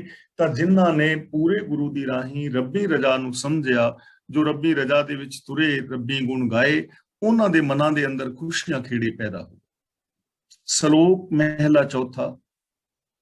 ਜਿਨ੍ਹਾਂ ਅੰਦਰ ਉਮਰਥਲ ਸੇਈ ਜਾਣਨ ਸੂਲੀਆਂ। ਜਿਨ੍ਹਾਂ ਅੰਦਰ ਉਮਰਥਲ, ਇੱਕ ਫੋੜਾ ਹੁੰਦਾ ਹੈ ਜਿਹਨੂੰ ਪੰਜਾਬੀ ਵਿੱਚ ਕਹਿੰਦੇ ਨੇ ਗੱਦੋ ਤਾਣਾ। ਫੋੜਾ ਇੱਕ ਗੱਦੋ ਤਾਣਾ। ਜਦੋਂ ਕੋਈ ਬੰਦਾ ਗਲਤ ਖੁਰਾਕ ਖਾਂਦਾ ਹੈ ਤੇ ਗਲਤ ਖੁਰਾਕ ਖਾਣ ਦੇ ਨਾਲ ਅੰਦਰ ਨਾੜੀਆਂ ਦੇ ਅੰਦਰ ਜ਼ਖਮ ਬਣ ਜਾਂਦੇ ਨੇ, ਗਿਲਟੀਆਂ, ਉਹਨਾਂ ਵਿੱਚ ਰੇਸ਼ਾ ਆਦਿ ਪੈ ਜਾਂਦਾ ਹੈ, ਤੇ ਫਿਰ ਉਹ ਫੋੜੇ ਜਿਹੜੇ ਨੇ ਬਹੁਤ ਦੁਖਦਾਈ ਹੁੰਦੇ ਨੇ, ਹਰ ਵਕਤ ਦਰਦ ਕਰਦੇ ਨੇ ਔਰ ਬੰਦਾ ਕਰਾ ਉੱਠਦਾ ਹੈ। ਪਰ ਜਿਹੜਾ ਅੰਦਰ ਕਿਸੇ ਦੇ ਫੋੜਾ ਹੈ ਨਾ, ਹੁਣ ਉਸ ਫੋੜੇ ਦੀ ਪੀੜ ਨੂੰ ਸਿਰਫ ਉਹ ਬੰਦਾ ਹੀ ਜਾਣ ਸਕਦਾ ਹੈ ਵੀ ਪੀੜ ਕੀ ਹੈ। ਉਸ ਪੀੜਾ ਨੂੰ ਉਹ ਹੀ ਮਹਿਸੂਸ ਕਰ ਸਕਦਾ, ਦੂਜਾ ਨਹੀਂ। ਹਾਂ, ਦੂਜਾ ਬੰਦਾ ਉਹਦਾ ਸਹਿਯੋਗ ਤੇ ਕਰ ਸਕਦਾ ਹੈ, ਉਹਨੂੰ ਡਾਕਟਰ ਕੋਲ ਲਿਜਾ ਸਕਦਾ ਹੈ, ਦਵਾਈ ਦਾਰੂ ਦੇ ਸਕਦਾ ਹੈ, ਉਹਨੂੰ ਜੋ ਚੀਜ਼ ਚਾਹੀਦੀ ਹੈ ਅੱਗੇ ਪਿੱਛੇ ਉਹਨੂੰ ਕਰ ਸਕਦਾ ਹੈ, ਰੋਟੀ ਪਾਣੀ ਖਵਾ ਸਕਦਾ ਹੈ। ਪਰ ਪੀੜ ਜਿਹੜੀ ਹੋ ਰਹੀ ਹੈ ਉਹਨੂੰ ਤਾਂ ਮਹਿਸੂਸ ਉਹ ਹੀ ਕਰੇਗਾ ਨਾ ਜਿਹਦੇ ਅੰਦਰ ਫੋੜਾ ਹੋਇਆ ਹੈ। ਮਿਸਾਲ ਵਜੋਂ ਮੰਨ ਲਓ ਇੱਕ ਛੋਟਾ ਬੱਚਾ ਹੈ ਤੇ ਛੋਟੇ ਬੱਚੇ ਦੇ ਪੇਟ ਵਿੱਚ ਦਰਦ ਹੋ ਰਿਹਾ ਹੈ ਤੇ ਬੱਚਾ ਰੋ ਰਿਹਾ ਹੈ, ਬੱਚਾ ਸੌਂਦਾ ਨਹੀਂ ਪਿਆ ਤੇ ਬੱਚੇ ਦੀ ਮਾਂ ਵੀ ਪਰੇਸ਼ਾਨ ਹੈ, ਬੱਚੇ ਨਾਲੋਂ ਵੀ ਜ਼ਿਆਦਾ ਪਰੇਸ਼ਾਨ। ਮਾਂ ਵੀ ਨਹੀਂ ਸੌ ਰਹੀ, ਮਾਂ ਵੀ ਜਾਗ ਰਹੀ ਹੈ, ਮਾਂ ਵੀ ਤੜਪ ਰਹੀ ਹੈ। ਪਰ ਜਿਹੜੀ ਪੀੜ ਬੱਚੇ ਨੂੰ ਹੋ ਰਹੀ ਉਹ ਬੱਚੇ ਨੂੰ ਹੀ ਹੋ ਰਹੀ, ਉਹ ਮਾਂ ਨੂੰ ਨਹੀਂ ਹੋ ਰਹੀ। ਮਾਂ ਮਾਨਸਿਕ ਤੌਰ ਤੇ ਪਰੇਸ਼ਾਨ ਹੈ, ਪਰ ਬੱਚਾ ਸਰੀਰਕ ਤੌਰ ਤੇ ਵੀ ਔਰ ਮਾਨਸਿਕ ਤੌਰ ਤੇ ਵੀ ਪਰੇਸ਼ਾਨ ਹੈ। ਉਹ ਪੀੜ ਮਾਂ ਨੂੰ ਨਹੀਂ ਹੋ ਰਹੀ, ਉਹ ਬੱਚੇ ਨੂੰ ਹੋ ਰਹੀ ਹੈ, ਕਿਉਂਕਿ ਜਿਹਦੇ ਅੰਦਰ ਪੀੜ ਹੈ ਉਹਨੂੰ ਹੀ ਹੋਏਗੀ ਨਾ, ਦੂਜੇ ਨੂੰ ਨਹੀਂ। ਤਾਂ ਜਿਨ੍ਹਾਂ ਅੰਦਰ ਉਮਰਥਲ ਸੇਈ ਜਾਣਨ ਸੂਲੀਆਂ, ਜਿਨ੍ਹਾਂ ਦੇ ਅੰਦਰ ਗੱਦੋ ਤਾਣਾ ਫੋੜਾ ਹੁੰਦਾ ਹੈ, ਉਹੀ ਉਹਦੀ ਪੀੜਾ ਨੂੰ ਜਾਣਦੇ ਹੈ। ਹੁਣ ਇਹ ਅੰਦਰ ਦੀ ਪੀੜਾ, ਸਰੀਰਕ ਪੀੜਾ ਨੂੰ ਦੱਸ ਕੇ ਅਗਲੀ ਗੱਲ ਕਰ ਰਹੇ ਨੇ, ਹਰ ਜਾਣੇ ਸੇਈ ਬਿਰਹੋਂ ਹੋਂ ਤਿੰਨ ਵਿਟੋਂ ਸਦ ਕੁਮ ਕੋਲੀਆ। ਬਿਰਹੋਂ ਦਾ ਮਤਲਬ ਵਿਛੋੜਾ। ਇਸੇ ਤਰ੍ਹਾਂ ਜਿਨ੍ਹਾਂ ਦੇ ਅੰਦਰ ਰੱਬ ਦੇ ਵਿਛੋੜੇ ਦੀ ਪੀੜਾ ਹੈ ਨਾ, ਬਿਰਹੋਂ ਦੀ, ਉਸ ਪੀੜਾ ਨੂੰ ਸਿਰਫ ਉਹ ਹੀ ਜਾਣਦੇ ਨੇ ਕਿ ਰੱਬ ਤੋਂ ਵਿਛੋੜੇ ਦੀ ਪੀੜਾ ਕੀ ਹੁੰਦੀ ਹੈ, ਰੱਬੀ ਪਿਆਰ ਕੀ ਹੈ, ਗੁਰੂ ਦਾ ਪਿਆਰ ਕੀ ਹੈ। ਇਸ ਪਿਆਰ ਨੂੰ ਉਹ ਹੀ ਜਾਣਦੇ ਨੇ। ਜਿਹਦੇ ਅੰਦਰ ਪਿਆਰ ਪੈਦਾ ਨਹੀਂ ਹੋਇਆ ਉਹ ਜਾਣ ਨਹੀਂ ਪਾਏਗਾ। ਹੁਣ ਇਹ ਪੀੜਾ ਜਿਹੜੀ ਇਹ ਪਿਆਰ ਹੈ, ਤੇ ਗੁਰੂ ਤੋਂ ਦੂਰ ਜਾਇਆ ਕਿੰਨਾ ਦੁੱਖ ਹੁੰਦਾ ਹੈ, ਇਹ ਤਾਂ ਹੁਣ ਭਾਈ ਮਤੀ ਦਾਸ ਹੀ ਜਾਣ ਸਕਦੇ ਨੇ ਨਾ, ਜਿਨ੍ਹਾਂ ਨੂੰ ਆਰੇ ਨਾਲ ਚਿਰਨਾ ਸੌਖਾ ਲੱਗ ਰਿਹਾ ਹੈ ਪਰ ਗੁਰੂ ਤੋਂ ਦੂਰ ਜਾਣਾ ਔਖਾ ਜਾਂਦਾ ਹੈ। ਇਹ ਤਾਂ ਉਹਨਾਂ ਦਾ ਤਜਰਬਾ ਹੀ ਹੈ ਨਾ। ਹੁਣ ਇਹ ਚੀਜ਼ ਨੂੰ ਮੈਂ ਕਿਵੇਂ ਕਹਿ ਸਕਦਾ ਕਿ ਮੈਂ ਏਸੀ ਰੂਮਾਂ ਦੇ ਵਿੱਚ ਬੈਠਾ ਵੀ ਗੁਰੂ ਦੀ ਗੱਲ ਨਾ ਮੰਨਣ ਵਾਲਾ, ਮੈਂ ਇਸ ਚੀਜ਼ ਨੂੰ ਕਿਵੇਂ ਜਾਣ ਸਕਣਾ? ਉਸ ਪਿਆਰ ਨੂੰ ਤਾਂ ਭਾਈ ਮਤੀ ਦਾਸ ਤੋਂ ਪੁੱਛ ਕੇ ਵੇਖੋ ਵੀ ਆਰੇ ਨਾਲ ਚਿਰਨਾ ਸੌਖਾ ਹੈ ਕਿ ਗੁਰੂ ਤੋਂ ਦੂਰ ਜਾਣਾ ਸੌਖਾ ਹੈ।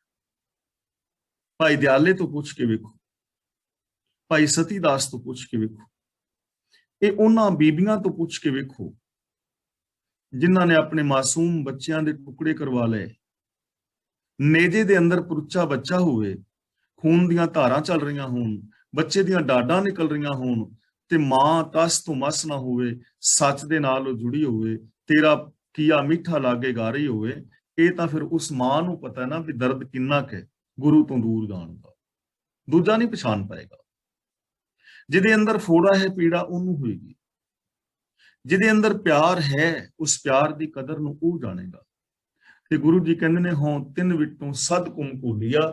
ਮੈਂ ਉਹਨਾਂ ਲੋਕਾਂ ਤੋਂ ਕੁਰਬਾਨ ਹਾਂ, ਸਦਾ ਵਾਰ ਨੇ ਸਦਕੇ ਜਾਂਦਾ ਜਿਨ੍ਹਾਂ ਦੇ ਅੰਦਰ ਇਹ ਦਰਦ ਪੈਦਾ ਹੋਇਆ ਹੈ, ਜਿਨ੍ਹਾਂ ਦੇ ਅੰਦਰ ਇਹ ਪੀੜਾ ਪੈਦਾ ਹੋਈ ਹੈ, ਜਿਨ੍ਹਾਂ ਦੇ ਅੰਦਰ ਸੱਚ ਦੀ ਤਾਂਘ ਪੈਦਾ ਹੋਈ ਹੈ, ਜਿਨ੍ਹਾਂ ਦੇ ਅੰਦਰ ਇਹ ਪਿਆਰ ਪੈਦਾ ਹੋਇਆ ਕਿ ਮੈਂ ਗੁਰਮਤ ਆਸ਼ੇ ਅਨੁਸਾਰ ਜ਼ਿੰਦਗੀ ਜੀਣੀ ਹੈ। ਉਹਨਾਂ ਤੋਂ ਕੁਰਬਾਨ ਆ, ਕਿਉਂਕਿ ਉਹ ਕਿੰਨੇ ਕੁ ਮਹਾਨ ਹੋਣਗੇ ਜੋ ਸੱਚ ਵਾਸਤੇ ਕੁਰਬਾਨੀ ਦੇ ਗਏ, ਹਿਊਮਨ ਰਾਈਟਸ ਵਾਸਤੇ ਕੁਰਬਾਨੀ ਦੇ ਗਏ, ਜੋ ਸਿਧਾਂਤਾਂ ਵਾਸਤੇ ਆਪਣਾ ਆਪਾ ਵਾਰ ਗਏ। ਮਹਾਨ ਨੇ ਉਹ। ਹਰ ਮੇਲੋ ਸੱਜਣ ਪੁਰਖ, ਇੱਥੇ ਰੁਕਾਂਗੇ। ਮੇਰਾ ਸਿਰ, ਇੱਥੇ ਵਿਸਰਾਮ ਲਾਵਾਂਗੇ। ਤਿੰਨ ਵਿਟੋਂ ਤਲ ਰੋਲੀਆ। ਹਰ ਮੇਲੋ ਸੱਜਣ ਪੁਰਖ, ਮੇਰਾ ਸਿਰ ਤਿੰਨ ਵਿਟੋਂ ਤਲ ਰੋਲੀਆ। ਸੱਜਣ ਪੁਰਖ, ਕੋਈ ਮੈਨੂੰ ਐਸਾ ਮਰਦ ਸੱਜਣ ਮਿਲਾਓ, ਮੈਂ ਆਪਣਾ ਸਿਰ ਉਹਦੇ ਚਰਨਾਂ ਤੇ ਰੱਖ ਦਿਆਂ। ਜੇ ਮੈਨੂੰ ਕੋਈ ਐਸਾ ਸੱਜਣ ਮਿਲੇ, ਕੋਈ ਮੈਨੂੰ ਮਿਲਾਵੇ, ਹੇ ਹਰੀ ਮੈਨੂੰ ਇਹੋ ਜਿਹਾ ਕੋਈ ਆਪਣਾ ਪਿਆਰਾ ਮਿਲਾ, ਮੈਂ ਉਹਦੇ ਚਰਨਾਂ ਦੇ ਉੱਤੇ ਆਪਣਾ ਸਿਰ ਰੱਖਾਂ। ਸਾਡੀ ਜ਼ਿੰਦਗੀ ਵਿੱਚ ਤਾਂਘ ਹੋਣੀ ਚਾਹੀਦੀ ਹੈ ਐਸੇ ਇਨਸਾਨਾਂ ਵਾਸਤੇ ਜੋ ਗੁਰਮਤ ਦੇ ਦੱਸੇ ਰਾਹਾਂ ਤੇ ਤੁਰਦੇ ਨੇ ਔਰ ਦੂਜਿਆਂ ਨੂੰ ਤੁਰਨ ਦੀ ਪ੍ਰੇਰਨਾ ਦਿੰਦੇ ਨੇ। ਐਸੇ ਸੱਜਣ ਮਿਲ ਜਾਣ, ਐਸੇ ਪਿਆਰੇ ਮਿਲ ਜਾਣ। ਗੁਰੂ ਤੋਂ ਦੂਰ ਲੈ ਜਾਣ ਵਾਲੇ ਅਨੇਕਾਂ ਲੋਕ ਮਿਲ ਜਾਣਗੇ, ਕਰਮ ਕਾਂਡਾਂ ਵਾਲੇ ਪਾਸੇ ਲੈ ਜਾਣ ਵਾਲੇ ਅਨੇਕਾਂ ਲੋਕ ਮਿਲ ਜਾਣਗੇ, ਔਰ ਉਧਰ ਭੀੜਾਂ ਨੇ। ਕਬੀਰ ਜਿਹੇ ਮਾਰਗ ਪੰਡਿਤ ਗਏ, ਪਾਛੇ ਪਰੀ ਬਹੀਰ। ਬਹੀਰ ਦਾ ਮਤਲਬ ਵਹੀਰਾਂ ਕੱਤੀਆਂ ਨੇ ਲੋਕਾਂ ਨੇ। ਜਿੱਧਰ ਕਰਮ ਕਾਂਡੀ ਲੋਕ ਗਏ ਨੇ ਉਧਰ ਵਹੀਰਾਂ ਨੇ, ਭੀੜਾਂ ਲੱਗੀਆਂ ਹੋਈਆਂ ਨੇ। ਇੱਕ ਅਵਕਟ ਘਾਟੀ ਰਾਮ ਕੀ ਤਹਿ ਚੜ ਰਹੇ ਹੋ ਕਬੀਰ। ਇੱਕ ਰਾਮ ਦੇ ਨਾਮ ਦੀ ਔਖੀ ਘਾਟੀ, ਸੱਚ ਦੀ ਔਖੀ ਘਾਟੀ। ਕਬੀਰ ਜੀ ਕਹਿੰਦੇ ਨੇ ਉਧਰ ਮੈਂ ਇਕੱਲਾ ਹੀ ਹਾਂ। ਤਾਂ ਯਾਦ ਰੱਖਣਾ, ਭੀੜਾਂ ਦੇ ਵਿੱਚ ਕਦੇ ਸੱਚ ਨਹੀਂ ਹੁੰਦਾ ਤੇ ਸੱਚ ਦੀਆਂ ਕਦੇ ਭੀੜਾਂ ਨਹੀਂ ਹੁੰਦੀਆਂ। ਕਿਸੇ ਬੰਦੇ ਨੇ ਪੁੱਛਿਆ ਸੀ ਕਿ ਮੈਂ ਆਪਣਾ ਕੈਰੀਅਰ ਕਿਹੜਾ ਚੁਣਾ, ਤਾਂ ਇੱਕ ਬਜ਼ੁਰਗ ਕੋਲ ਖਲੋਤਾ ਸੀ, ਕਹਿਣ ਲੱਗਾ, ਕਾਕਾ ਸੱਚ ਚੁਣ ਲੈ, ਸੱਚ ਦਾ ਕੈਰੀਅਰ। ਤੇ ਖੁਸ਼ੀ ਵਾਲੀ ਗੱਲ ਹੈ ਕਿ ਇਸ ਕੈਰੀਅਰ ਵਿੱਚ ਕੰਪੀਟੀਸ਼ਨ ਵੀ ਕੋਈ ਨਹੀਂ ਹੈਗਾ ਔਰ ਬੜਾ ਕੀਮਤੀ ਹੈ ਔਰ ਹਕੀਕਤ ਹੈ। ਸੱਚ ਦੇ ਰਾਹ ਦੇ ਵਿੱਚ ਕੰਪੀਟੀਸ਼ਨ ਥੋੜਾ ਕਿ ਮੈਂ ਸੱਚ ਬੋਲਣਾ, ਝੂਠ ਦੇ ਰਾਹ ਵਿੱਚ ਕੰਪੀਟੀਸ਼ਨ, ਇੱਕ ਦੂਜੇ ਨਾਲੋਂ ਝੂਠ ਜ਼ਿਆਦਾ ਲੋਕ ਬੋਲ ਰਹੇ ਨੇ, ਈਰਸ਼ਾ ਕਰ ਰਹੇ ਨੇ, ਲੜਾਈਆਂ ਕਰ ਰਹੇ ਨੇ। ਸੱਚ ਕਿੰਨਾ ਚੰਗਾ ਹੈ, ਸੱਚ ਵਾਲੇ ਪਾਸੇ ਭੀੜ ਨਹੀਂ ਹੈ। ਕੱਲੇ ਤੇ ਕੱਲੇ ਨੇ ਬੰਦੇ ਸੱਚ ਬੋਲਣ ਵਾਲੇ ਹੈਨ, ਸਹੀ ਹੈ ਨਹੀਂ ਕਿ ਨਹੀਂ ਹੈ, ਦੁਨੀਆ ਕਦੇ ਸੱਚ ਖਤਮ ਨਹੀਂ ਹੁੰਦਾ, ਹੈਨ ਵਿਰਲੇ ਨਾ ਹੀ ਘਣੇ, ਫੈਲ ਫੱਕੜ ਸੰਸਾਰ ਹੈ ਨੇ ਲੋਕ, ਕਾਸ਼ ਐਸੇ ਲੋਕ ਮਿਲ ਜਾਣ। हे ਪ੍ਰਭੂ ਮੈਨੂੰ ਐਸਾ ਪੁਰਖ ਮਿਲਾ ਜੋ ਤੇਰੇ ਪਿਆਰ ਦੇ ਅੰਦਰ ਭਿੱਜਿਆ ਹੋਵੇ, ਜੋ ਸੱਚ ਦੇ ਰਾਹਾਂ ਤੇ ਤੁਰਦਾ ਹੋਵੇ। ਮੈਂ ਆਪਣਾ ਪੈਰ, ਆਪਣਾ ਸਿਰ ਜਿਹੜਾ ਹੈ ਉਹਦੇ ਪੈਰਾਂ ਤੇ ਰੱਖ। ਹੁਣ ਕਈ ਵਾਰ ਸਾਨੂੰ ਕਿੰਨਾ ਮਿਸਯੂਜ਼ ਕਰ ਲਿਆ ਜਾਂਦਾ ਹੈ ਕਿ ਫਲਾਂ ਬਾਬਾ ਜੀ ਬੜਾ ਵੱਡਾ ਹੈ ਤੇ ਗੁਰੂ ਜੀ ਕਹਿੰਦੇ ਨੇ ਉਹਦੇ ਪੈਰਾਂ ਤੇ ਸਿਰ। ਹੁਣ ਅਸੀਂ ਪਹਿਨਾਵੇ ਨੂੰ ਮੁੱਖ ਰੱਖ ਲਿਆ ਪਰ ਅਸੀਂ ਕਰਨੀ ਨਹੀਂ ਦੇਖੀ। ਗੁਰੂ ਦੀ ਰਹਿਮਤ ਕਰਨ ਕੀ ਅਸੀਂ ਇਹਨਾਂ ਚੀਜ਼ਾਂ ਨੂੰ ਫੋਲੋ ਕਰੀਏ। ਕਰਨੀ ਜਿਨ੍ਹਾਂ ਦੀ ਉੱਚੀ ਹੈ, ਕਥਨੀ ਔਰ ਕਰਨੀ ਦੇ ਪੂਰੇ ਨੇ, ਐਸੇ ਲੋਕਾਂ ਦੇ ਨਾਲ ਅਸੀਂ ਸੰਗ ਕਰੀਏ ਔਰ ਐਸੇ ਲੋਕ ਅਸੀਂ ਆਪ ਵੀ ਬਣੀਏ। ਜਿਵੇਂ ਮੈਂ 2-4 ਦਿਨ ਪਹਿਲਾਂ ਵੀ ਬੇਨਤੀ ਕੀਤੀ ਸੀ ਕਿ ਜੇ ਸਾਨੂੰ ਕੋਈ ਇਹੋ ਜਿਹਾ ਰੱਬ ਦਾ ਪਿਆਰਾ ਨਹੀਂ ਮਿਲਿਆ ਤਾਂ ਫਿਰ ਸਾਨੂੰ ਨਹੀਂ ਮਿਲਿਆ, ਇਹਦੇ ਵਿੱਚ ਸਾਡੀ ਗਲਤੀ ਨਹੀਂ ਹੈ ਕਿਉਂਕਿ ਅਸੀਂ ਤੇ ਭਾਲ ਰਹੇ ਹਾਂ। ਪਰ ਜੇ ਦੂਜੇ ਲੋਕਾਂ ਨੂੰ ਨਾ ਮਿਲੇ ਉਹਦੇ ਵਿੱਚ ਸਾਡੀ ਗਲਤੀ ਹੈ। ਯਾਨੀ ਸਾਨੂੰ ਆਪ ਇਹੋ ਜਿਹੇ ਬਣਨਾ ਚਾਹੀਦਾ ਹੈ। ਕਿਸੇ ਦੀ ਖੋਜ ਤੇ ਪੂਰੀ ਹੋ ਜਾਏ, ਕਿਸੇ ਦੀ ਖੋਜ ਤਾਂ ਪੂਰੀ ਹੋਵੇ। ਅਗਲਾ ਬਚਨ ਗੁਰੂ ਜੀ ਕਰਦੇ ਨੇ, ਜੋ ਸਿੱਖ, ਇੱਥੇ ਰੁਕਾਂਗੇ, ਜੋ ਸਿੱਖ ਗੁਰਕਾਰ ਕਮਾਵੇ ਬਿੰਦੀ ਲਗਾਵਾਂਗੇ, ਹੋਂ ਗੁਲਮ ਤਿਨਾ ਕਾ ਗੋਲੀਆ। ਗੋਲੀਆ ਦਾ ਮਤਲਬ ਦਾਸ, ਗੁਲਮ ਤਿਨਾ ਕਾ ਗੋਲੀਆ, ਉਹਨਾਂ ਦੇ ਗੁਲਾਮਾਂ ਦਾ ਗੁਲਾਮ, ਉਹਨਾਂ ਦੇ ਦਾਸਾਂ ਦਾ ਦਾਸ। ਜੋ ਸਿੱਖ ਗੁਰਕਾਰ ਕਮਾਵੇ, ਜਿਹੜੇ ਸਿੱਖ ਸਤਿਗੁਰੂ ਦੀ ਦੱਸੀ ਕਾਰ ਕਰਦੇ ਨੇ, ਜੋ ਸਿੱਖ ਗੁਰੂ ਦੇ ਦੱਸੇ ਰਾਹਾਂ ਤੇ ਚੱਲਦੇ ਨੇ, ਹਾਂ ਗੁਲਮ ਤਿਨਾ ਕਾ ਗੋਲੀਆ। ਗੁਰੂ ਸਾਹਿਬ ਜੀ ਕਹਿੰਦੇ ਮੈਂ ਉਹਨਾਂ ਦੇ ਦਾਸਾਂ ਦਾ ਦਾਸ ਹਾਂ, ਉਹਨਾਂ ਦੇ ਗੁਲਾਮਾਂ ਦਾ ਗੁਲਾਮ ਹਾਂ, ਉਹਨਾਂ ਦੇ ਮੈਂ ਦਾਸਾਂ ਦਾ ਦਾਸ ਹੋਣ ਲਈ ਤਿਆਰ ਹਾਂ, ਕਿਉਂਕਿ ਉਹ ਮਾਣਯੋਗ ਨੇ, ਉਹ ਸਤਿਕਾਰਯੋਗ ਨੇ, ਜੋ ਗੁਰੂ ਦੇ ਦੱਸੇ ਹੁਕਮ ਦੀ ਪਾਲਣਾ ਕਰ ਰਹੇ ਨੇ, ਜੋ ਗੁਰੂ ਦੀ ਕਾਰ ਕਰ ਰਹੇ ਨੇ, ਜਿਨ੍ਹਾਂ ਨੇ ਗੁਰੂ ਦੇ ਦਿੱਤੇ ਵੇ ਆਫ ਲਾਈਫ ਨੂੰ ਅਪਣਾ ਲਿਆ। ਮੈਂ ਉਹਨਾਂ ਦੇ ਦਾਸਾਂ ਦਾ ਦਾਸ। ਹਰ ਰੰਗ ਚਲੂਲੇ ਜੋ ਰਤੇ, ਤਿੰਨ ਭਿੰਨੀ ਹਰ ਰੰਗ ਚੂਲੀਆ। ਇਹਨੂੰ ਭਿੰਨੀ ਨਹੀਂ ਬੋਲਣਾ ਭੁੱਲਿਆ ਜਾ, ਭਿੰਨੀ ਨਹੀਂ, ਭਿੰਨੀ। ਚਲੂਲੇ, ਚਲੂਲੇ ਸ਼ਬਦ ਫਾਰਸੀ ਦੇ ਸ਼ਬਦ ਚੋਂ ਲਾਲਹ ਤੋਂ ਬਣਿਆ ਹੈ। ਲਾਲਾ ਫੁੱਲ ਵਰਗਾ, ਲਾਲ ਗੂੜੇ ਰੰਗ ਵਿੱਚ। ਚਲੂਲ ਦਾ ਮਤਲਬ ਗੂੜਾ ਰੰਗ, ਰੰਗ ਚਲੂਲੇ ਦਾ ਮਤਲਬ ਗੂੜੇ ਰੰਗ ਵਿੱਚ। ਭਿੰਨੀ ਦਾ ਮਤਲਬ ਭਿੱਜੀ ਹੋਈ, ਚੋਲੀਆ ਦਾ ਮਤਲਬ ਦੇਹੀ ਸਰੀਰ। ਜਿਨ੍ਹਾਂ ਦੇ ਮਨ ਪ੍ਰਭੂ ਨਾਮ ਦੇ ਗੂੜੇ ਰੰਗ ਵਿੱਚ ਰੰਗੇ ਗਏ ਨੇ, ਪ੍ਰਭੂ ਦੇ ਪ੍ਰੇਮ ਦੇ ਗੂੜੇ ਰੰਗ ਵਿੱਚ ਰੰਗੇ ਗਏ ਨੇ, ਉਹਨਾਂ ਦੇ ਚੋਲੇ, ਉਹਨਾਂ ਦੇ ਸਰੀਰ ਵੀ ਪਿਆਰ ਦੇ ਅੰਦਰ ਭਿੱਜੇ ਹੁੰਦੇ ਨੇ। ਹੁਣ ਇਹ ਚੀਜ਼ ਸਮਝਣ ਵਾਲੀ ਹੈ ਕਿ ਜਿਨ੍ਹਾਂ ਦੇ ਮਨ ਪ੍ਰਭੂ ਪਿਆਰ ਦੇ ਅੰਦਰ ਰੰਗੇ ਨੇ, ਉਹਨਾਂ ਦੇ ਤਨ ਰੂਪ ਚੋਲੇ ਵੀ ਪਿਆਰ ਦੇ ਵਿੱਚ ਭਿੱਜੇ ਹੁੰਦੇ ਨੇ, ਰੰਗ ਦੇ ਵਿੱਚ ਰੰਗੇ ਹੁੰਦੇ ਨੇ। ਯਾਨੀ ਜਿਨ੍ਹਾਂ ਦੀ ਮੈਂਟੈਲਿਟੀ ਦੇ ਅੰਦਰ ਪ੍ਰਭੂ ਦਾ ਪਿਆਰ ਹੋਏਗਾ ਨਾ, ਉਹਨਾਂ ਦੇ ਬਿਹੇਵੀਅਰ ਤੋਂ ਵੀ ਦਿਸੇਗਾ। ਸਰੀਰ ਦੇ ਜਿਹੜੇ ਅੱਖਾਂ ਨੇ ਉਹਨਾਂ ਦਾ ਨਜ਼ਰੀਆ, ਕੰਨਾਂ ਦਾ ਸੁਣਨਾ, ਜ਼ਬਾਨ ਦਾ ਬੋਲਣਾ, ਹੱਥਾਂ ਦਾ ਕਾਰ ਔਰ ਪੈਰਾਂ ਦੇ ਨਾਲ ਤੁਰਨਾ, ਇਹ ਸਾਰਾ ਕੁਝ ਵੀ ਪ੍ਰਭੂ ਪਿਆਰ ਵਾਲਾ ਹੀ ਹੋਏਗਾ।